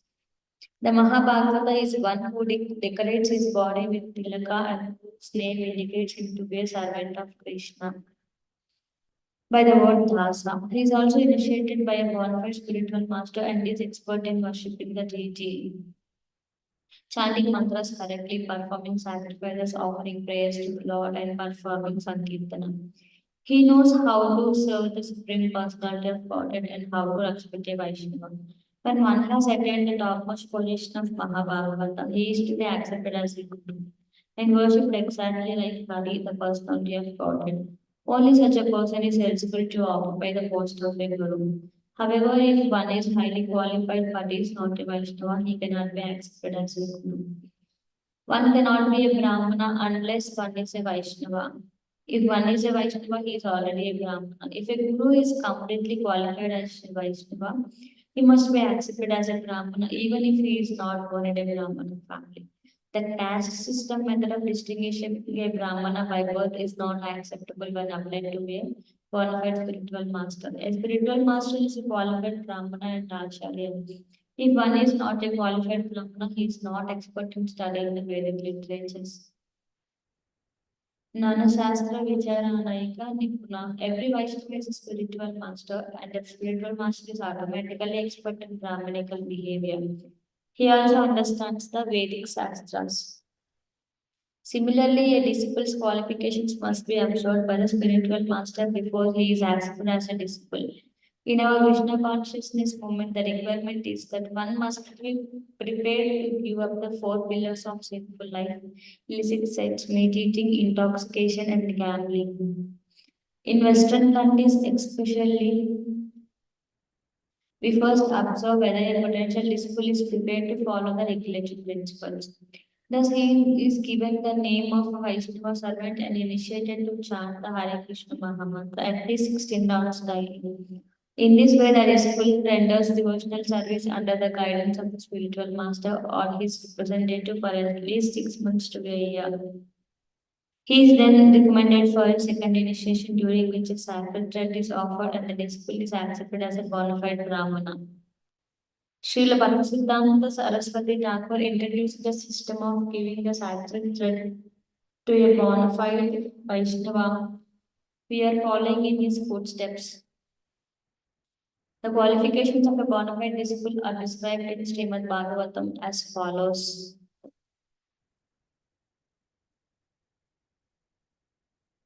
The disciple must have the following qualifications. He must give up interest in the material bodily conception. He must give up material lust, anger, greed, illusion, madness, and envy. He should be interested only in understanding the science of God, and he should be ready to consider all points in this matter. He should no longer think I am this body or this thing belongs to me. One must love the spiritual master with unflinching faith, and one must be very steady and fixed. The bona fide disciple should be inquisitive to understand transcendental subject matter. He must not search out faults among good qualities, and he should no longer be interested in material topics. His only interest should be Krishna, the Supreme Personality of Godhead. As far as the mutual testing of the spiritual master and disciple is concerned, Srila Bhaktisiddhanta Saraswati Thakur explains that a bona fide disciple must be very inquisitive to understand the transcendental subject matter, as stated in Srimad Bhagavatam. Tasmat Guru Prapadyena Jignasushraya Uttamam. One who is inquisitive to understand the highest good and benefit of life must approach a bona fide spiritual master and surrender unto him. A serious disciple must be alert when selecting a bona fide spiritual master. He must be sure that the spiritual master can deliver all the transcendental necessities. The spiritual master must observe how inquisitive the disciple is and how eager he is to understand the transcendental subject matter. The spiritual master should study the disciple's inquisitiveness for no less than 6 months or a year. A spiritual master should not be very anxious to accept a disciple because of his material opulences. Sometimes a big businessman or landlord may approach a spiritual master for initiation. Those who are materially interested are called Vishayis, karmis, which indicates that they are very fond of sense gratification. Such Vishayis sometimes approach a famous guru and ask to become a disciple just as a matter of fashion. Sometimes Vishayis pose as disciples of a reputed spiritual master just to cover their activities and advertise themselves as advanced in spiritual knowledge. In other words, they want to attain material success. A spiritual master must be very careful in this regard. Such business is going on all over the world. The spiritual master does not accept a materially opulent disciple just to advertise the fact that he has such a big disciple. He knows that by associating with such Visayi disciples, he may fall down. One who accepts a Visayi disciple is not a bona fide spiritual master. Even if he is, his position may be damaged due to association with an unscrupulous Visayi. If a so-called spiritual master accepts a disciple for his personal benefit or for material gain, the relationship between the spiritual master and the disciple turns into a material affair, and the spiritual master becomes like this Smarta Guru. There are many caste Gosvāmīs who professionally create some disciples who do not care for them or their instructions. Such spiritual masters are satisfied simply to get some material benefits from their disciples. Such a relationship is condemned by Sri Bhaktisiddhanta Saraswati Thakur, who calls spiritual masters and disciples the society of cheaters and cheaters. They are also called Baulas or Prakrita Sahajiyas. Their aim is to make the connection between the spiritual master and the disciple into a very cheap thing. They are not serious in wanting to understand spiritual life. The words Sevya Bhagavan in this verse of Chaitanya Charitamrta are important. Bhagavan indicates the Supreme Personality of Godhead, Lord Vishnu. Lord Vishnu alone is worshipable. There is no need to worship demigods. This is confirmed in the Bhagavad Gita. Those whose intelligence has been stolen by material desires surrender unto demigods and follow the particular rules and regulations of worship according to their own natures. It is also stated in the Skanda Purana. A person who worships the demigods and gives up Lord Vasudeva is like a man who gives up the protection of his mother for the shelter of a witch. It is also stated by Lord Krishna in the Bhagavad Gita. Those who are devotees of other gods and who worship them with faith actually worship only me. O son of Kunti, but they do so in a wrong way. Demigods are also living entities and parcels of Krishna. There is therefore in one sense one worships Krishna when one worships the demigods, but not in the proper way. It's the proper method to water a tree. One should water the root. But if one waters the leaves and branches instead, he is simply wasting his time. If one worships the demigods to the exclusion of Lord Vishnu, his rewards will only be material, as confirmed by Lord Krishna in the Bhagavad Gita. Men of small intelligence worship the demigods, and their fruits are limited and temporary. Those who worship the demigods go to the planets of the demigods, but my devotees ultimately reach the supreme planet. Demigod worship is made for unintelligent men because the benefits derived from demigod worship are all material, temporary, and tractable. It is also stated in the Padma Purana. Whoever thinks Lord Vishnu and the demigods are on the same level is to be immediately considered a rogue as far as spiritual understanding is concerned. There are three modes of nature in this material world, but when one is situated spiritually, he is above the material mode. Even though he lives in this material world, as Lord Krishna states in the Bhagavad Gita, one who engages in full devotional service unfailing in all circumstances at once transcends some modes of material nature and thus comes to the level of Brahman. In material consciousness, however, even one who is situated in the mode of goodness is susceptible to pollution by the modes of passion and ignorance. When the mode of goodness is mixed with the mode of passion, one worships the sun god Vivaswan. When the mode of goodness is mixed with the mode of ignorance, one worships Ganapati or Ganesha. When the mode of passion is mixed with the mode of ignorance, one worships Durga or Kali, the external potency. When one is simply in the mode of ignorance, one becomes a devotee of Lord Shiva because Lord Shiva is a predominating deity of the mode of ignorance within this material world. However, when one is completely free from the influence of all the modes of material nature, one becomes a pure Vaishnava on the devotional platform.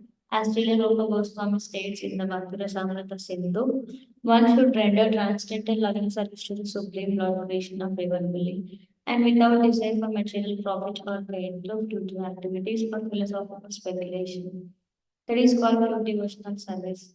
The position of Visuddha Sattva is the position of uncontaminated goodness. On the platform, one can then understand Aradhyo Bhagavan Rajesa Tanayas Tadhama Vrindavanam. The Supreme Personality of Godhead, the son of Nanda Maharaj, is to be worshipped along with his transcendental abode Vrindavana. The word Sarva Mantra Vicharana in the present verse of Sri Chaitanya Caritamrta means considering all different types of mantras, there are different kinds of mantras for different kinds of devotees. There is a mantra known as the Dvadasakshara mantra composed of 12 syllables, and there is a mantra composed of 18 syllables. Similarly, there are the Narasimha mantra, the Rama mantra, the Gopala mantra, and so on. Each and every mantra has its own spiritual significance. The spiritual master has to select a mantra for his disciple according to the disciple's ability to chant different mantras. Text 331. You should discuss the qualifications necessary for receiving a mantra. The perfection of the mantra, the purification of the mantra, initiation, morning duties, remembrance of the Supreme Lord, cleanliness and washing the mouth and other parts of the body. Purport. The following injunction is given in the Haribhakti Vilasa regarding mantra adhikari, the qualification for receiving mantra initiation. Sudras and women who are chaste and sincerely interested in understanding the absolute truth are qualified to be initiated with the Pancharatrika mantras. This is confirmed by Lord Krishna in the Bhagavad Gita. O son of Krita, those who take shelter in me, though they be of lower birth, women, Vaishyas, and Sudras, can attain the supreme destination. If one actually wants to serve Krishna, it doesn't matter whether one is a Shudra, Vaishya, or even a woman. If one is sincerely eager to chant the Hare Krishna mantra or Diksha mantra, one is qualified to be initiated according to the Pancharatrika process. However, according to Vedic principles, only a Brahmana who is fully engaged in his occupational duties can be initiated. Sudras and women are not admitted to a Vaidika initiation unless one is fit according to the estimation of the spiritual master. One cannot accept a mantra from the Pancharatrika Vidhi or the Vaidika Vidhi. When one is fit to accept the mantra, one is initiated by the Pancharatrika Vidhi or the Vaidika Vidhi. In any case, the result is the same. Regarding mantra siddhi adhisodhana, the efficiency of the mantra Śrīla Bhaktisiddhanta Saraswati Thakur gives 16 divisions, which are confirmed in the Hari Bhakti Vilasa, beginning with 1.204. These are Siddha, Sadhya, Susiddha, and Ari. These four principles can be divided further. Siddha Siddha, Siddha Sadhya, Siddha Susiddha, Siddha Ari, Sadhya Siddha, Sadhya Sadhya, Sadhya Susiddha, Sadhya Ari, Susiddha Siddha. Susiddha Sadhya, Susiddha Susiddha, Susiddha Ari, Ari Siddha, Ari Sadhya, Ari Susiddha, and Ari Ari. Those who are initiated with the 18 syllable mantra do not need to consider the above mentioned 16 divisions as enjoined in the Haribhakti Vilasa.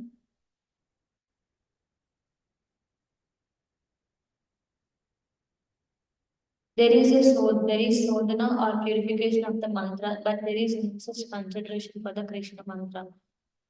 Balitvat Krishna mantrana samskara pekshanam nahi. The Krishna mantra is so strong that there is no question of sodhana. Haribhakti Vilasa. As far as Diksha is concerned, one should consult Madhya lila 15.108. On the whole, when a person is initiated according to the Pancharatrika Vidhi, he has already attained the position of a Brahmana. This is enjoined in the Haribhakti Vilasa. As bell metal can be turned into gold when treated with mercury, a disciple initiated by a bona fide guru immediately attains the position of a Brahmana. As far as the time of Diksha is concerned, everything depends on the position of the Guru. As soon as a bona fide Guru is received by chance or by a program, one should immediately take the opportunity to receive initiation. In the book called Tattva Sagara, it is stated,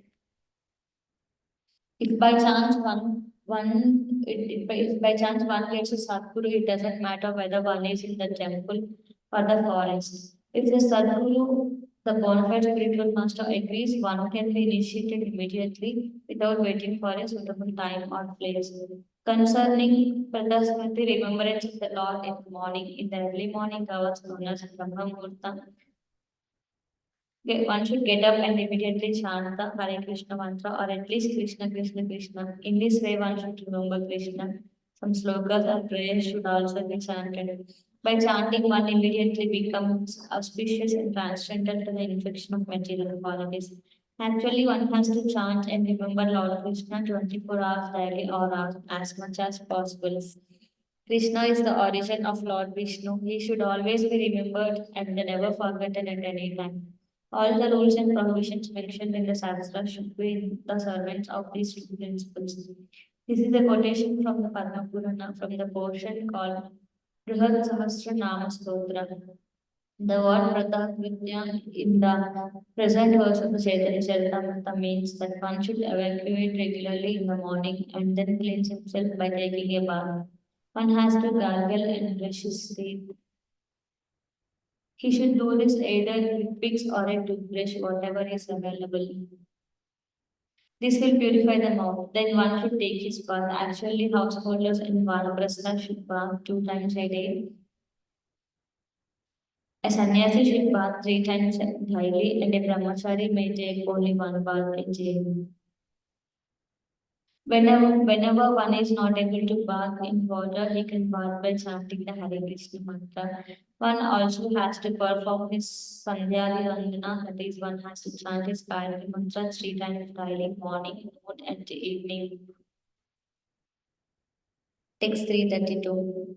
If you describe how in the morning one should regularly brush his teeth, take his bath, offer prayers to the Lord, and offer obeisances to the spiritual master. We should also describe how one should render service to the spiritual master and paint one's body in 12 places with Urdhva Mudra, as well as how one should stamp one's body with the holy names of the Lord or the symbols of the Lord, such as the disc and club.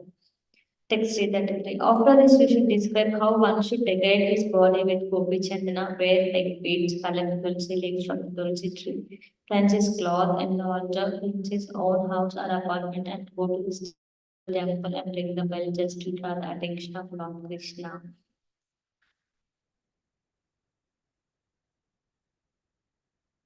Text 334. Also describe deity worship wherein one should offer food to Krishna at least 5 times daily and in due time place him on a bed. We should also describe the process for offering Aarti and the worship of the Lord according to the list of 5, 16, or 50 ingredients per person. The 5 ingredients for deity worship are very good scents, very good flowers, incense, lamp, and something edible. As per Shodopachara, the 16 ingredients one should provide a sitting place, asana, ask Krishna to sit down, offer arghya, offer water to wash the legs, wash the mouth, offer madhubarka, offer water for washing the mouth, bath the Lord, offer garlands, decorate the Lord's body with ornaments, offer sweet scents, offer flowers with good fragrance like the rose or champaka, offer incense, offer a lamb, give good food, and offer prayers. In the Haribhakti Vilasa, 11th Vilasa verses 127 to 140, there is a vivid description of what is required in deity worship. There are 64 items mentioned. In the temple, worship should be so gorgeous that all 64 items should be available for the satisfaction of the person contemplating. Sometimes it is impossible to get all 64 items. Therefore, we recommend that at least on the first day of installation, all 64 items should be available. And the Lord is established worship with all 64 items should continue as far as possible. The 64 items are as follows. There must be a big bell hanging in front of the temple room so that whoever comes into the room can ring the bell. This item is called Prabodhana or offering oneself submissively to the Lord. This is the first item. The visitor must chant Jai Sri Radha Govinda or Jai Sri Radha Madhava when he rings the bell. In either case, the word Jaya must be uttered. One should immediately offer abstinences to the Lord, falling down with the stick. There must be regular Mangalarti in the temple during the early morning and an hour and a half before the sun rises. There must be an asana, a sitting place before the altar. This asana is for the spiritual master. The disciple brings everything before the spiritual master, and the spiritual master offers everything to the Supreme Personality of God. After Mangalarti, the deity is supposed to wash his feet by using a twig. Therefore, a twig must be offered. Water must be offered for washing the deity's feet. Arghya should be offered. Water for Archana should be offered. Madhuparka, a small bowl containing madhu. Honey, a little ghee, a little water, a little sugar, yogurt, and milk should be offered. This is called Madhuparka Achamana. One should place wooden slippers before the Lord. One should massage the body of the Lord. One should massage the body of the Lord with oil. With a soft wet sponge, one should remove all the oil smeared on the Lord's body. One should bath the Lord with water in which nicely scented flowers has been away soaking for some time. After bathing the body of the Lord with water, one should bath him with milk. Then one should bath him with yogurt. Then one should bath him with ghee. Then one should bath him with honey. Then one should bath him water in which sugar has been dissolved. Then one should wash the deity with water and chant this mantra.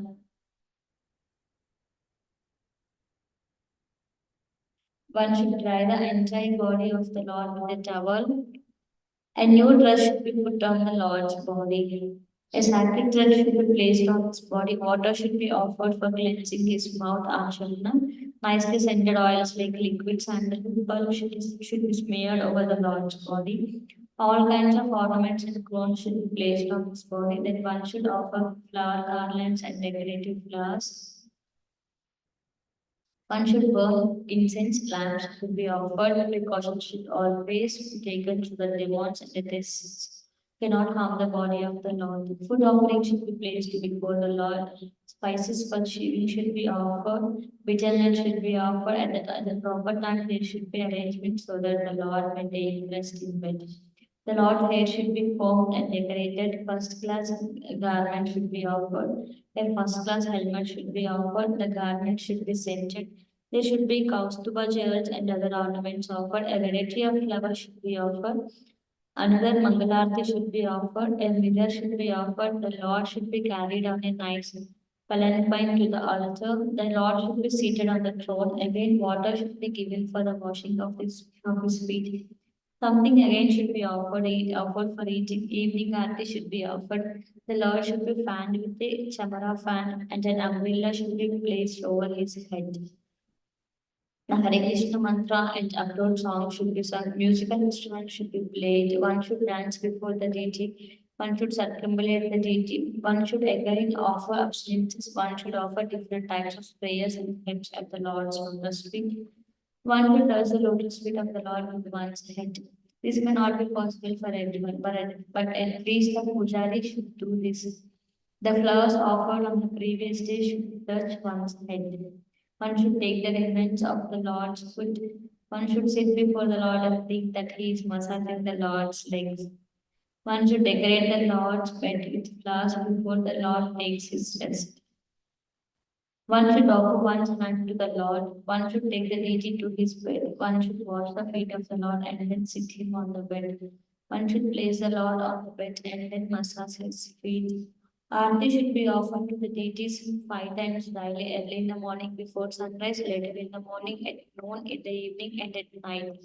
This means that there should be worship and a change of dress and flowers. As far as the eatables are concerned, all items should be first class preparations. There should be first class rice, dal, fruit, sweet, rice, vegetables, and a variety of fruits to be sucked, drunk, and cheaped. All the eatables offered to the deity should be extraordinarily excellent. In Europe and America, there is presently no monetary scarcity. People are not poor, and if they follow these principles of deity worship, they will advance in spiritual life. As far as placing the deity in the bed is concerned, if the deity is large and heavy, it is not possible to move daily. It is better that a small deity, which is also worshipped, be taken to the bed. This mantra should be chanted. Agarcha Sayanasthanam, Priyavi Saha Keshava, O Keshava, kindly come to your bed along with Srimati Radharani, Haribhakti Vilas 11.40. The deity should be placed in bed with Srimati Radharani, and this should be indicated by bringing the wooden slippers from the altar to the bedside. When the deity is laid down, his legs should be massaged. Before laying the deity down, a pot of milk and sugar should be offered to him. After taking this thick milk, the deity should lie down and should be offered betel nuts and spices to achieve. Text 335. The characteristics of the deity should be discussed as well as the characteristics of the Salagrama Shila. We should also discuss visiting the deities in the temple and touring holy places like Vrindavan, Madhya, and Dwarka. Text 336. You should glorify the holy name and explain that one must carefully give up offenses when chanting the holy name. We should also describe the symptoms of a Vaishnava and explain that one must give up or nullify all kinds of seva and other offenses in deity worship. Purport. The devotee should always be very careful not to commit the 10 offenses when chanting the Hare Krishna mantra. If a devotee very strictly follows the methods of deity worship, he will naturally and quickly become a pure Vaishnava. Pure Vaishnava has unflinching faith in the Lord and he does not deviate at all. He is always engaged in perfect deity worship. One should also note the specific offenses against deity worship. These are mentioned in the Skanda Purana, spoken by Vyasadeva himself. One should liquidate all kinds of offenses. The Shalagrama Shila should be worshipped with tulasi, where a sufficient quantity of tulsi leaves are available. Worship of Salagram Shila should be introduced in all ISKCON temples. Salagram Shila is the form of the Lord's mercy. To worship the deity with the 64 items mentioned may be a difficult job, but the Lord has become so small that anyone in any temple can carefully handle deity worship simply by performing the same activities with the Salagram Shila. There are 32 offenses to the deity that should be avoided. One should not enter the temple in a vehicle. Shoes and slippers should be removed before entering the temple. One should offer abstinence as soon as he sees the deity. One should enter the temple after taking a bath. In other words, one should be very clean. One should not offer obeisances to the Lord with one hand. One should not circumambulate demigods before the deities. One should not spread his legs before the deity. One should not sit down before the deity with his legs crossed. Nor should one touch his legs with his hands. One should not lie down before the deity. One should not eat before the deity. One should not speak lies before the deity. One should not speak very loudly before the deity. One should not talk nonsense before the deity. One should not cry before the deity. One should not deal with others before the deity. One should not utter harsh words before the deity. One should not cover himself with a blanket. One should not talk enviously of others before the deity. One should not praise others before the deity. One should not use slang before the deity. One should not pass air before the deity. One should not neglect the 64 items of deity worship. One should not eat anything not offered to the deity. One should not neglect offering seasonal fruits as soon as they are available. One should always offer fresh, untouched fruit to the deity. One should not sit with his back towards the deity. One should not offer obeisances to others before the deity. One should not sit near the deity without taking the spiritual master's permission. One should not be proud to hear himself present before the deity. One should not blaspheme the demigods. One should not be unkind to others before the deities. One should observe all festivals in the temple. One should not fight or quarrel before the deity. Text 337. The items of worship such as water, conch shell, flowers, incense, and lamp should be described. We should also mention chanting softly, offering prayers, circumambulating, and offering obeisances. All these should be carefully described. But all these are mentioned in the Haribhakti Vilasa. The 8th Vilasa of that book should be consulted as far as possible. Text 338. Other items we should describe are the method of performing Purasharana, taking Krishna Prasadam, giving up unoffered food, and not blaspheming the Lord's devotees. But regarding the Vaishnava Ninda, see Madhya 15.261. Text 339. You should describe the symptom of a devotee, how to associate with devotees, how to satisfy a devotee by rendering service, and how to give up the association of non-devotees. You should also explain the value of regularly hearing the recitation of Srimad Bhagavatam. Text 340. We should describe the ritualistic duties to be performed every day, and we should also describe the fortnightly duties, especially how to observe the fortnightly Ekadasi fast. We should also describe the duties to be observed every month, and we should especially describe the observance of ceremonies like Janmashtami, Ramanavami, and Narasimha Chaturdasi. Text 341. Ekadasi, Janmashtami, Vamana Dwadasi, Ramanavami, and Narasimha Chaturdasi, all these should be described. Text 342. You should recommend the avoidance of mixed Ekadasi and the performance of pure Ekadasi. We should also describe the fault in not observing Ekadasi. One should be very careful as far as these items are concerned. If one is not careful, one will be negligent in executing devotional service. Text 343. Whatever you say about Vaishnava behavior, the establishment of Vaishnava temples and deities, and everything else should be supported by evidence from the Puranas. Text 344. We should give general and specific descriptions of the behavior and activities of Vaishnava. We should outline things that are to be done and things that are not to be done. All this should be described as regulations and etiquette. Text 345. I have thus given a synopsis of the Vaishnava regulative principles. I have given this in brief just to give you a little direction. When you write on this subject, Krishna will help you by spiritually awakening you. Purpose. One cannot write on spiritual matters without being blessed by Krishna and the dispositions of Guru. The blessings of the authorities are one's power of attorney. One should not try to write anything about Vaishnava behavior and activities without being authorized by superior authorities. This is confirmed in the Bhagavad Gita. Evam parampara praptam evam radharshaya vidu. Text 346. Thus I have narrated Lord Chaitanya's mercy upon Sanatana Gosvāmī. When one hears these topics, one's heart will be cleansed of all contamination. Text 347. The authorized poet Kavi Karnapura has written a book named Caitanya Chandrodaya Nataka. This book tells how Sri Chaitanya Mahaprabhu blessed Sanatana Goswami with his specific mercy. Text 348. Śrīla Sanatana Goswami, the elder brother of Śrīla Rūpa Goswami, was the most important minister in the government of Hussain Shah, ruler of Bengal, and he was considered a most brilliant gem in that assembly. He possessed all the opulences of a royal position, but he gave up everything just to accept the youthful goddess of renunciation.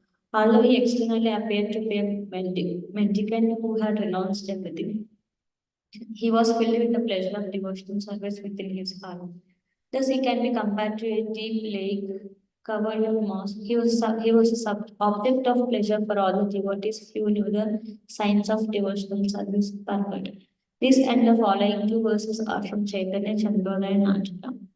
Text 349. As soon as Sanatana Goswami arrived in front of Lord Chaitanya, the Lord, seeing him, become merciful to him. The Lord, who has the complexion of a golden champaka flower, opened his arms and embraced him while expressing great affection.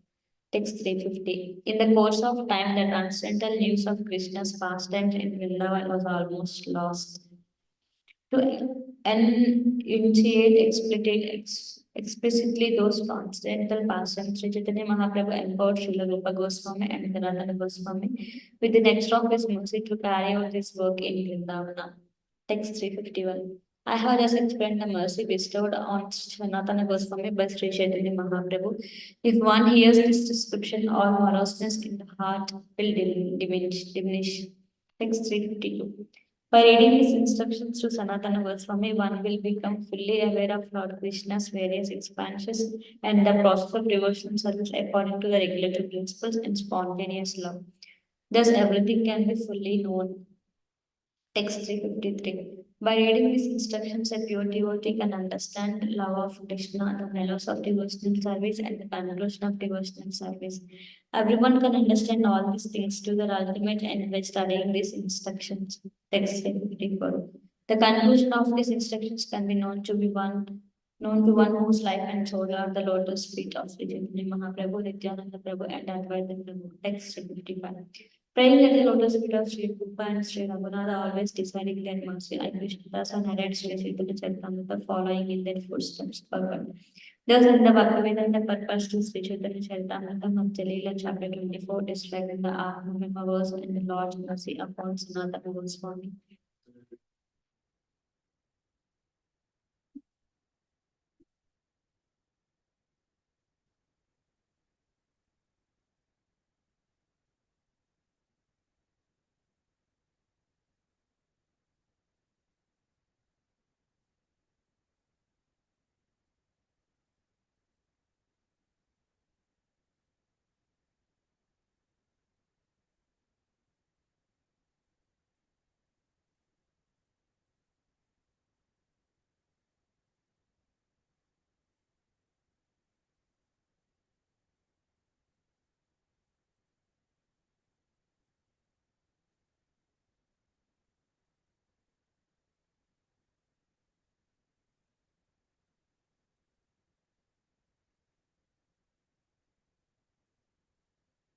Oh. I thought I was hitting the right thing. Maybe not. Just give me a second.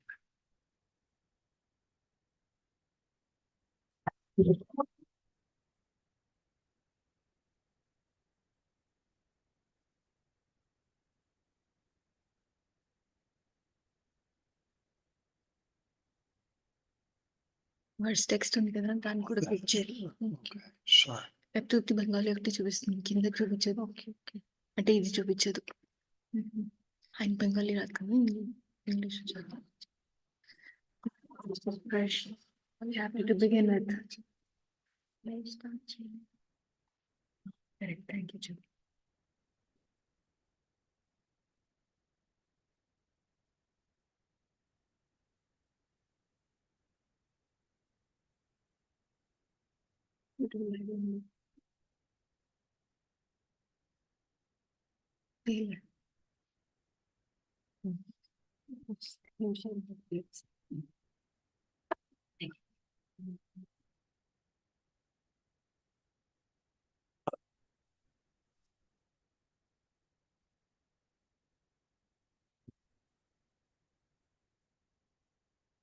Namo Vishnupadaya Krishna Prasthaya Bhutale Srimate Bhaktivedanta Swami Niti Namane Namaste Saraswati Deve Gauravani Pracharane Nirvisesha Sunyavari Pastatare Satarane Jaya Jaya Shri Chaitanya Jaya Nityananda Jaya Advaita Chandra Jaya Gaura Bhakta Vrinda Hare Krishna Krishna Krishna Hare Hare Hare Rama Rama Rama Hare Hare. Reading in Madhya Lila, Sri Caitanya Caritamrta, Chapter 25. How all the residents of Varanasi became Vaishnavas. The following is a summary of Chapter 25. A Maharashtrian Brahmin who was living in Benares was a great devotee of Sri Chaitanya Mahaprabhu. He was always very happy to hear the glories of the Lord, and it was by his arrangement that the sannyasis of Varanasi became devotees of Lord Chaitanya Mahaprabhu. He invited all the sannyasis to his house to meet Sri Chaitanya Mahaprabhu, and this incident has been described in the 7th chapter of the Adi Lila. From that day, Sri Chaitanya Mahaprabhu became famous in the city of Varanasi, and many important men in that city became his followers. By and by, one of the disciples of the great sannyasi, Prakashananda Saraswati, became devoted to Sri Chaitanya Mahaprabhu, and this devotee explained Sri Chaitanya Mahaprabhu to Prakashananda Saraswati and supported his views with various arguments. One day, Sri Chaitanya Mahaprabhu went to take bath at Panchanada, and afterwards, all his devotees began chanting the Hare Krishna mantra in front of the temple of Bindu Madhava. At this time, Prakashananda Saraswati and all his devotees approached the Lord. Prakashananda Saraswati immediately fell down at the lotus feet of Sri Chaitanya Mahaprabhu and very much regretted his past behavior toward the Lord. He asked Sri Chaitanya Mahaprabhu about devotional service in terms of the Vedanta Sutra, and the Lord told him about devotional service that is approved by great personalities who know the Vedanta Sutra.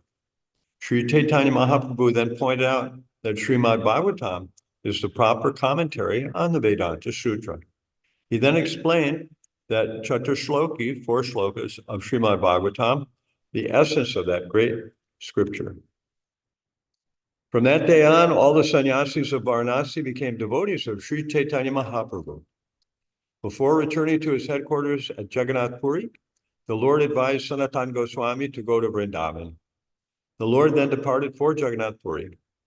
Kaviraj Goswami then describes something about Śrīla Rūpa Goswami, Sanatana Goswami, and Subhuti Roy. Sri Chaitanya Mahaprabhu returned to Jagannath Puri through the great forest of Jharkhand in central India. At the end of this chapter, Kaviraj Goswami sums up the incident of the Madhya Lila and instructs every living being to read this sublime book of Sri Chaitanya Mahaprabhu's pastimes. Text 1. Vaishnavi Kritya Sannyasi Mukhan Kashi Nivasinaha Sanatanam Susamskritya Prabhu Nilavrim Agamat. Translation. After converting into Vaishnavas, all the residents of Varanasi were headed by the sannyasis, and after completely educating and instructing Sanatana Goswami there, Sri Chaitanya Mahaprabhu returned to Jagannath Puri. Text 2. Jai Jai Sri Chaitanya Jai Nityananda Jai Advaita Chandra Jai Gaura Bhakta Vrinda. All glories to Lord Chaitanya, all glories to Lord Nityananda, and all glories to Advaita Chandra. All glories to the devotees of Lord Chaitanya. Text 3. Ehe Mata Mahaprabhu Dui Masa Payanta Shri Kaila Tanre Bhakti Siddhantara Anta. Lord Chaitanya Mahaprabhu instructed Sri Sanatana Gosvāmī in all the conclusions of devotional service for 2 consecutive months. Text 4, Paramananda Kirtandiya Shekarera Sangi Prabhure Kirtana Sunnaya Ati Bhadarangi. For as long as Sri Chaitanya Mahaprabhu was in Varanasi, Paramananda Kirtaniya, who was a friend of Chandrasekhara's, chanted the Hare Krishna Mahamantra and other songs to Sri Chaitanya Mahaprabhu in a very humorous way. Text 5. Sanyasira Gana Prabhure Yari Upekshila Bhakta Dukkha Kandaite Gitare Kripa Kaila. When the Mayavadi sannyasis at Varanasi criticized Sri Chaitanya Mahaprabhu, the Lord's devotees became very much depressed. To satisfy them, Sri Chaitanya Mahaprabhu showed his mercy to the sannyasis. Text 6. Sannyasire kripa purve likhiyachon vishtariya udeshe kahi inhan shankshapa koriya. In the 7th chapter of the Adi Lila, I've already elaborately described Sri Chaitanya Mahaprabhu's deliverance of the sannyasis at Varanasi, but I shall briefly repeat it in this chapter. Text 7. Yahan tahan prabhura nindakare sannyasiragana shruni duke maharashtriya viprakare chintana. When the Mayavadi sannyasis were criticizing Sri Chaitanya Mahaprabhu anywhere and everywhere in Varanasi, the Maharashtrian Brahmin, hearing this blasphemy, began to think about it unhappily. Text 8. Prabhura swabhava yebadeke sanhitane swarupa anubhavitanre ishvarakari mane. The Maharashtrian Brahmin thought, whoever closely sees the characteristics of Sri Chaitanya Mahaprabhu immediately realizes personality and accepts him as the Supreme Lord. Text 9. Kona prakare paron yari ekat prakarite ihadeke sannyasi gana have inhara bhakte. If by some means I can assemble all the sannyasis together, they will certainly become his devotees after seeing his personal characteristics. Purport by Śrīla Prabhupada. If one saw the personal characteristics and activities of Sri Caitanya Mahaprabhu, one would certainly be convinced that he was the Supreme Personality of Godhead. One can ascertain this by following in the footsteps of the Shastric injunctions.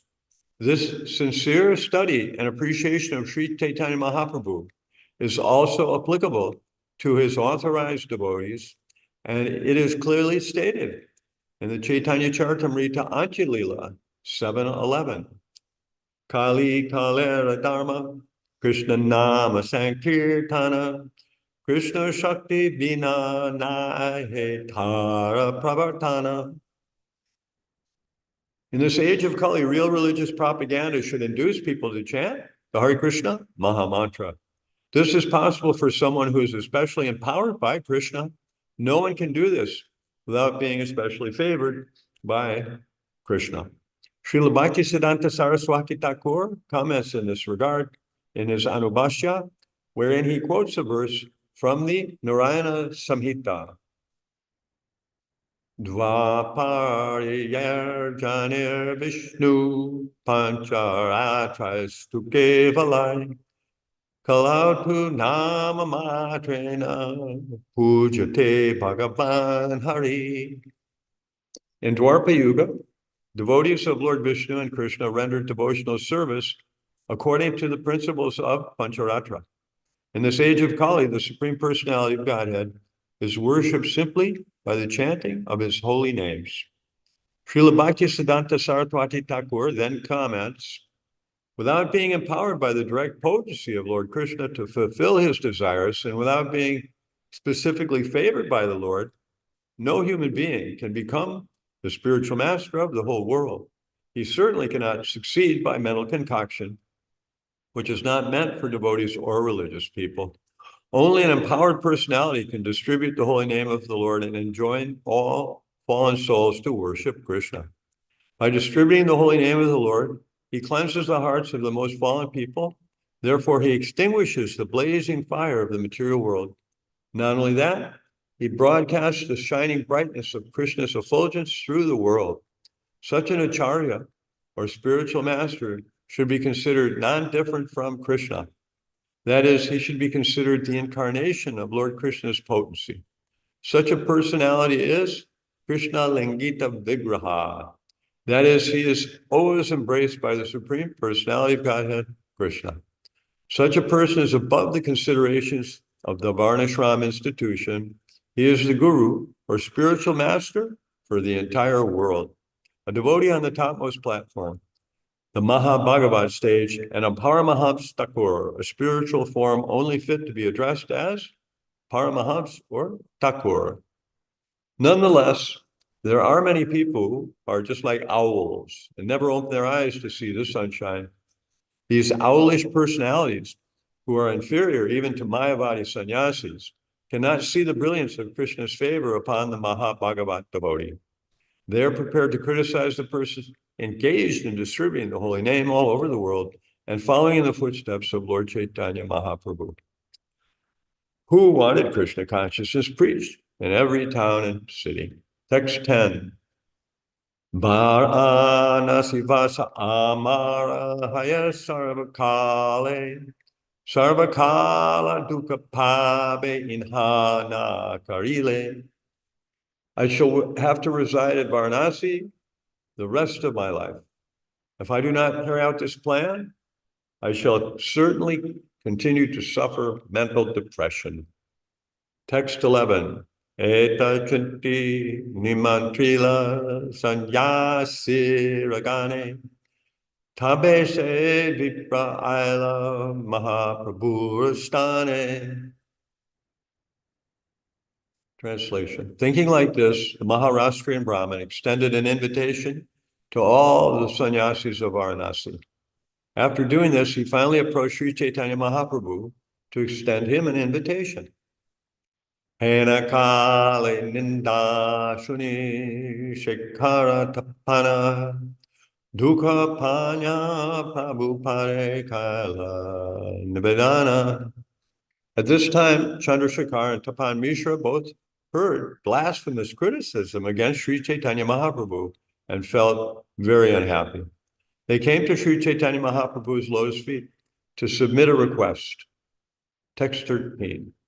Bhakta dukkha teki prabhu muneti kantila sanyasiram mana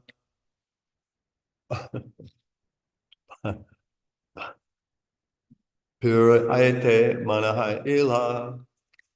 Translation. They submitted their request, and Sri Chaitanya Mahaprabhu, seeing his devotees' unhappiness, decided to turn the minds of the Mayavadi sannyasis. Text 14. Hena kale viprasi karila nimantrana aneka dainyari kari dharila charbana. While Sri Chaitanya Mahaprabhu was seriously considering meeting with the Mayavadi sannyasis, the Maharashtrian Brahmin approached him and extended an invitation. The Brahmin submitted his invitation with great humility, and he touched the lotus feet of Sri Chaitanya Mahaprabhu. Text 15.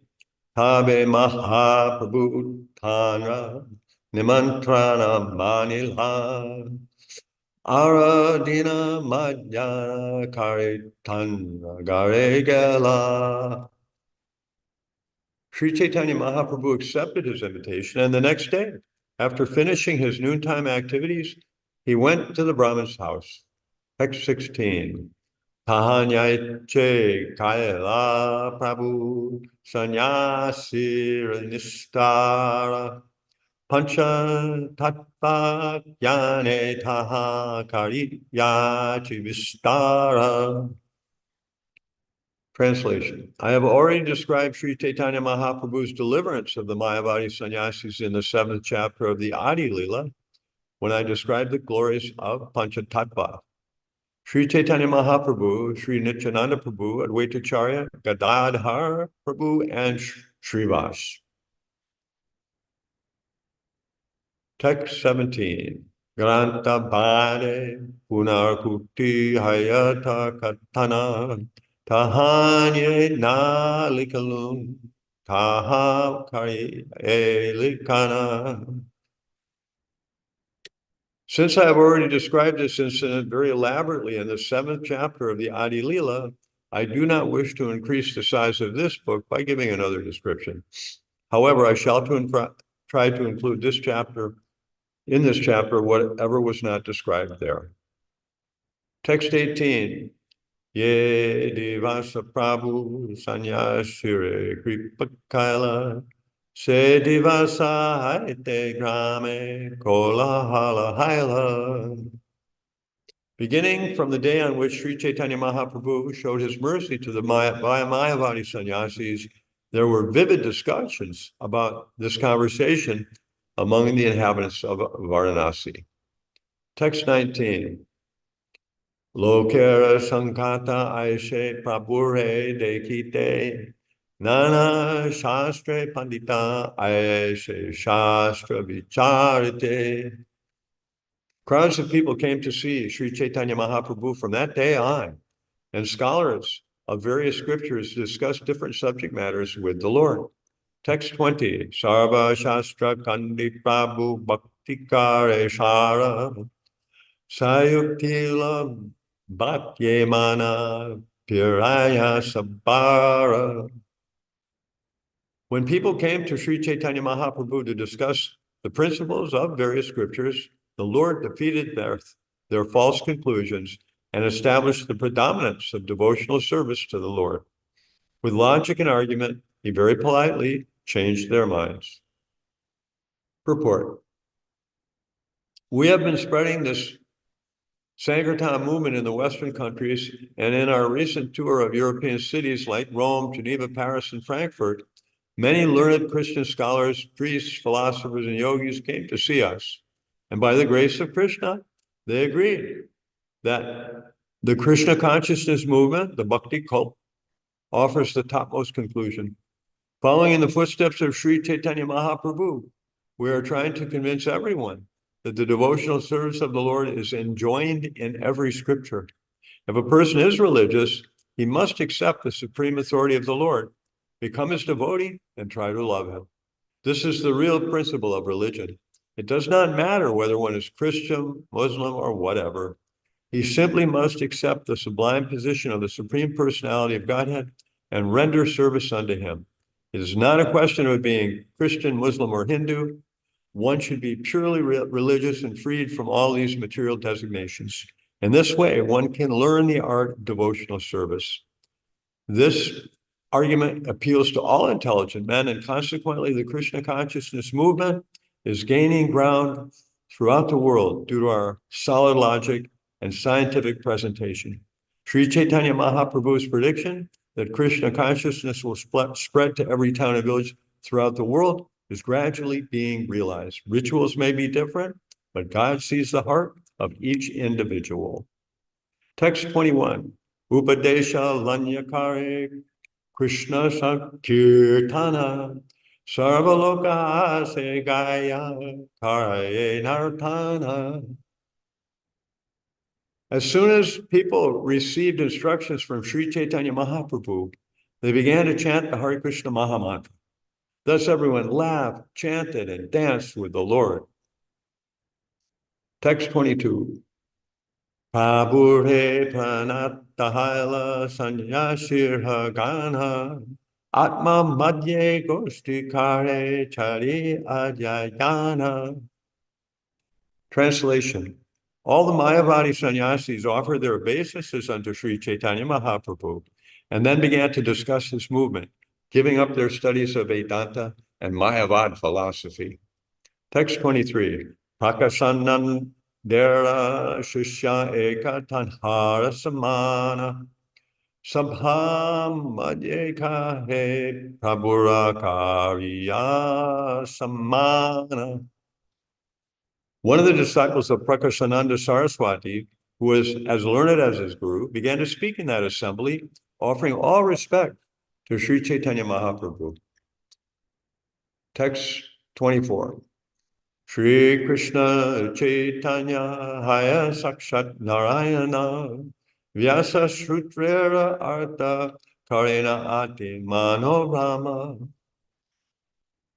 He said, Sri Caitanya Mahaprabhu is the Supreme Personality of Godhead, Narayan himself. When he explains the Vedanta Sutra, he does so very nicely. Text 25. Upanishadera Karena Mukyartha Vyana Shuniya Pandita Lokira Judaya Manakana. Sri Chaitanya Mahaprabhu explains the direct meaning of the Upanishads. When all learned scholars hear this, their minds and ears are satisfied. Text 26.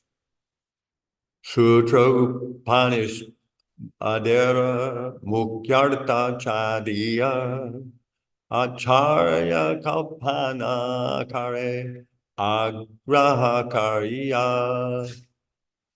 Giving up the direct meaning of the Vedanta Sutra and the Upanishad, Shankaracharya imagines some other interpretation. Text 27. Acharya Kalpita Artaye Pandita Shune Mukhe Haya Haya Kare Hridaya Namane. All interpretations of Shankaracharya are imaginary. Such imaginary interpretations are verbally accepted by learned scholars, but they do not appeal to the heart. Text 28.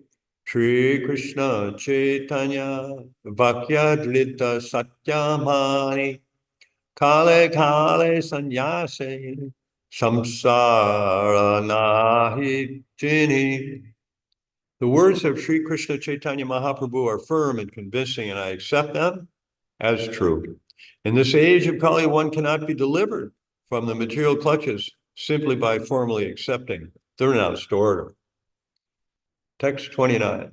Hare Nama Slokera Ye Karila Vyakyana Se Satya Sukhadarta Parama Pramana. Sri Chaitanya Mahaprabhu's explanation of the verse beginning Hare Nama is not only pleasing to the ear, but is strong factual evidence. Text 30. Bhakti vina mukti nahe bhagavate kaya kale kale namabase suk mukta muktihaya. Translation. In this age of Kali, one cannot attain liberation without taking to the devotional service of the Lord. In this age, even if one chants the holy name of Krishna imperfectly, he still attains liberation very easily. Text 31. Shreya Shrutim Bhaktim Udasyate Vibho Klishyantit Ye Kavala Bodha Lobdhyaye Tesham Aso Klishala Eva Shishyate Nanyad Yata Stula Tuas Tusabhag Atinam. My dear Lord, devotional service unto you is the only auspicious path.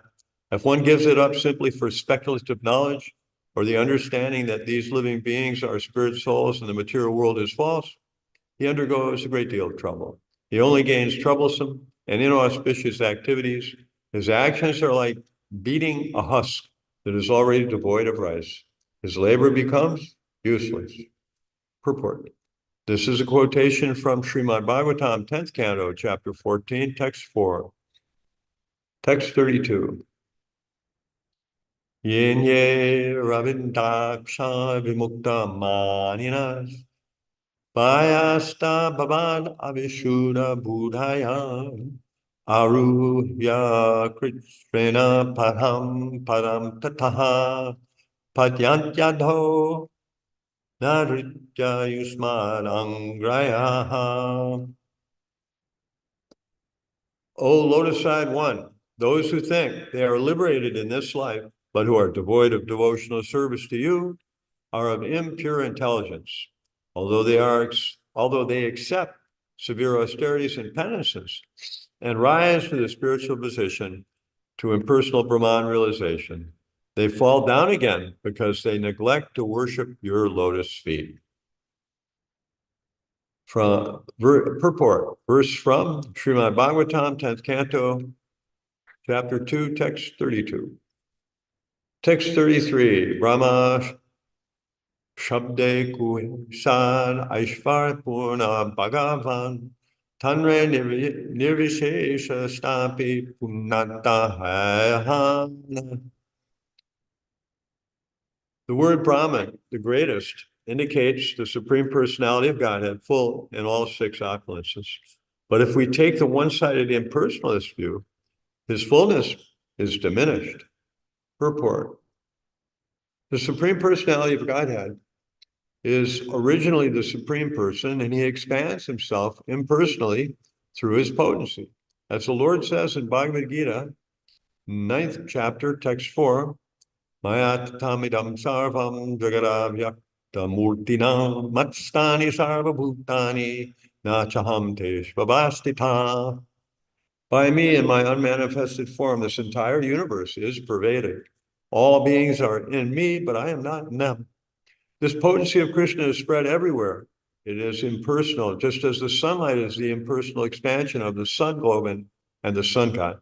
If we simply take one side of the Supreme Personality as impersonal effulgence, that one side does not fully explain the absolute truth.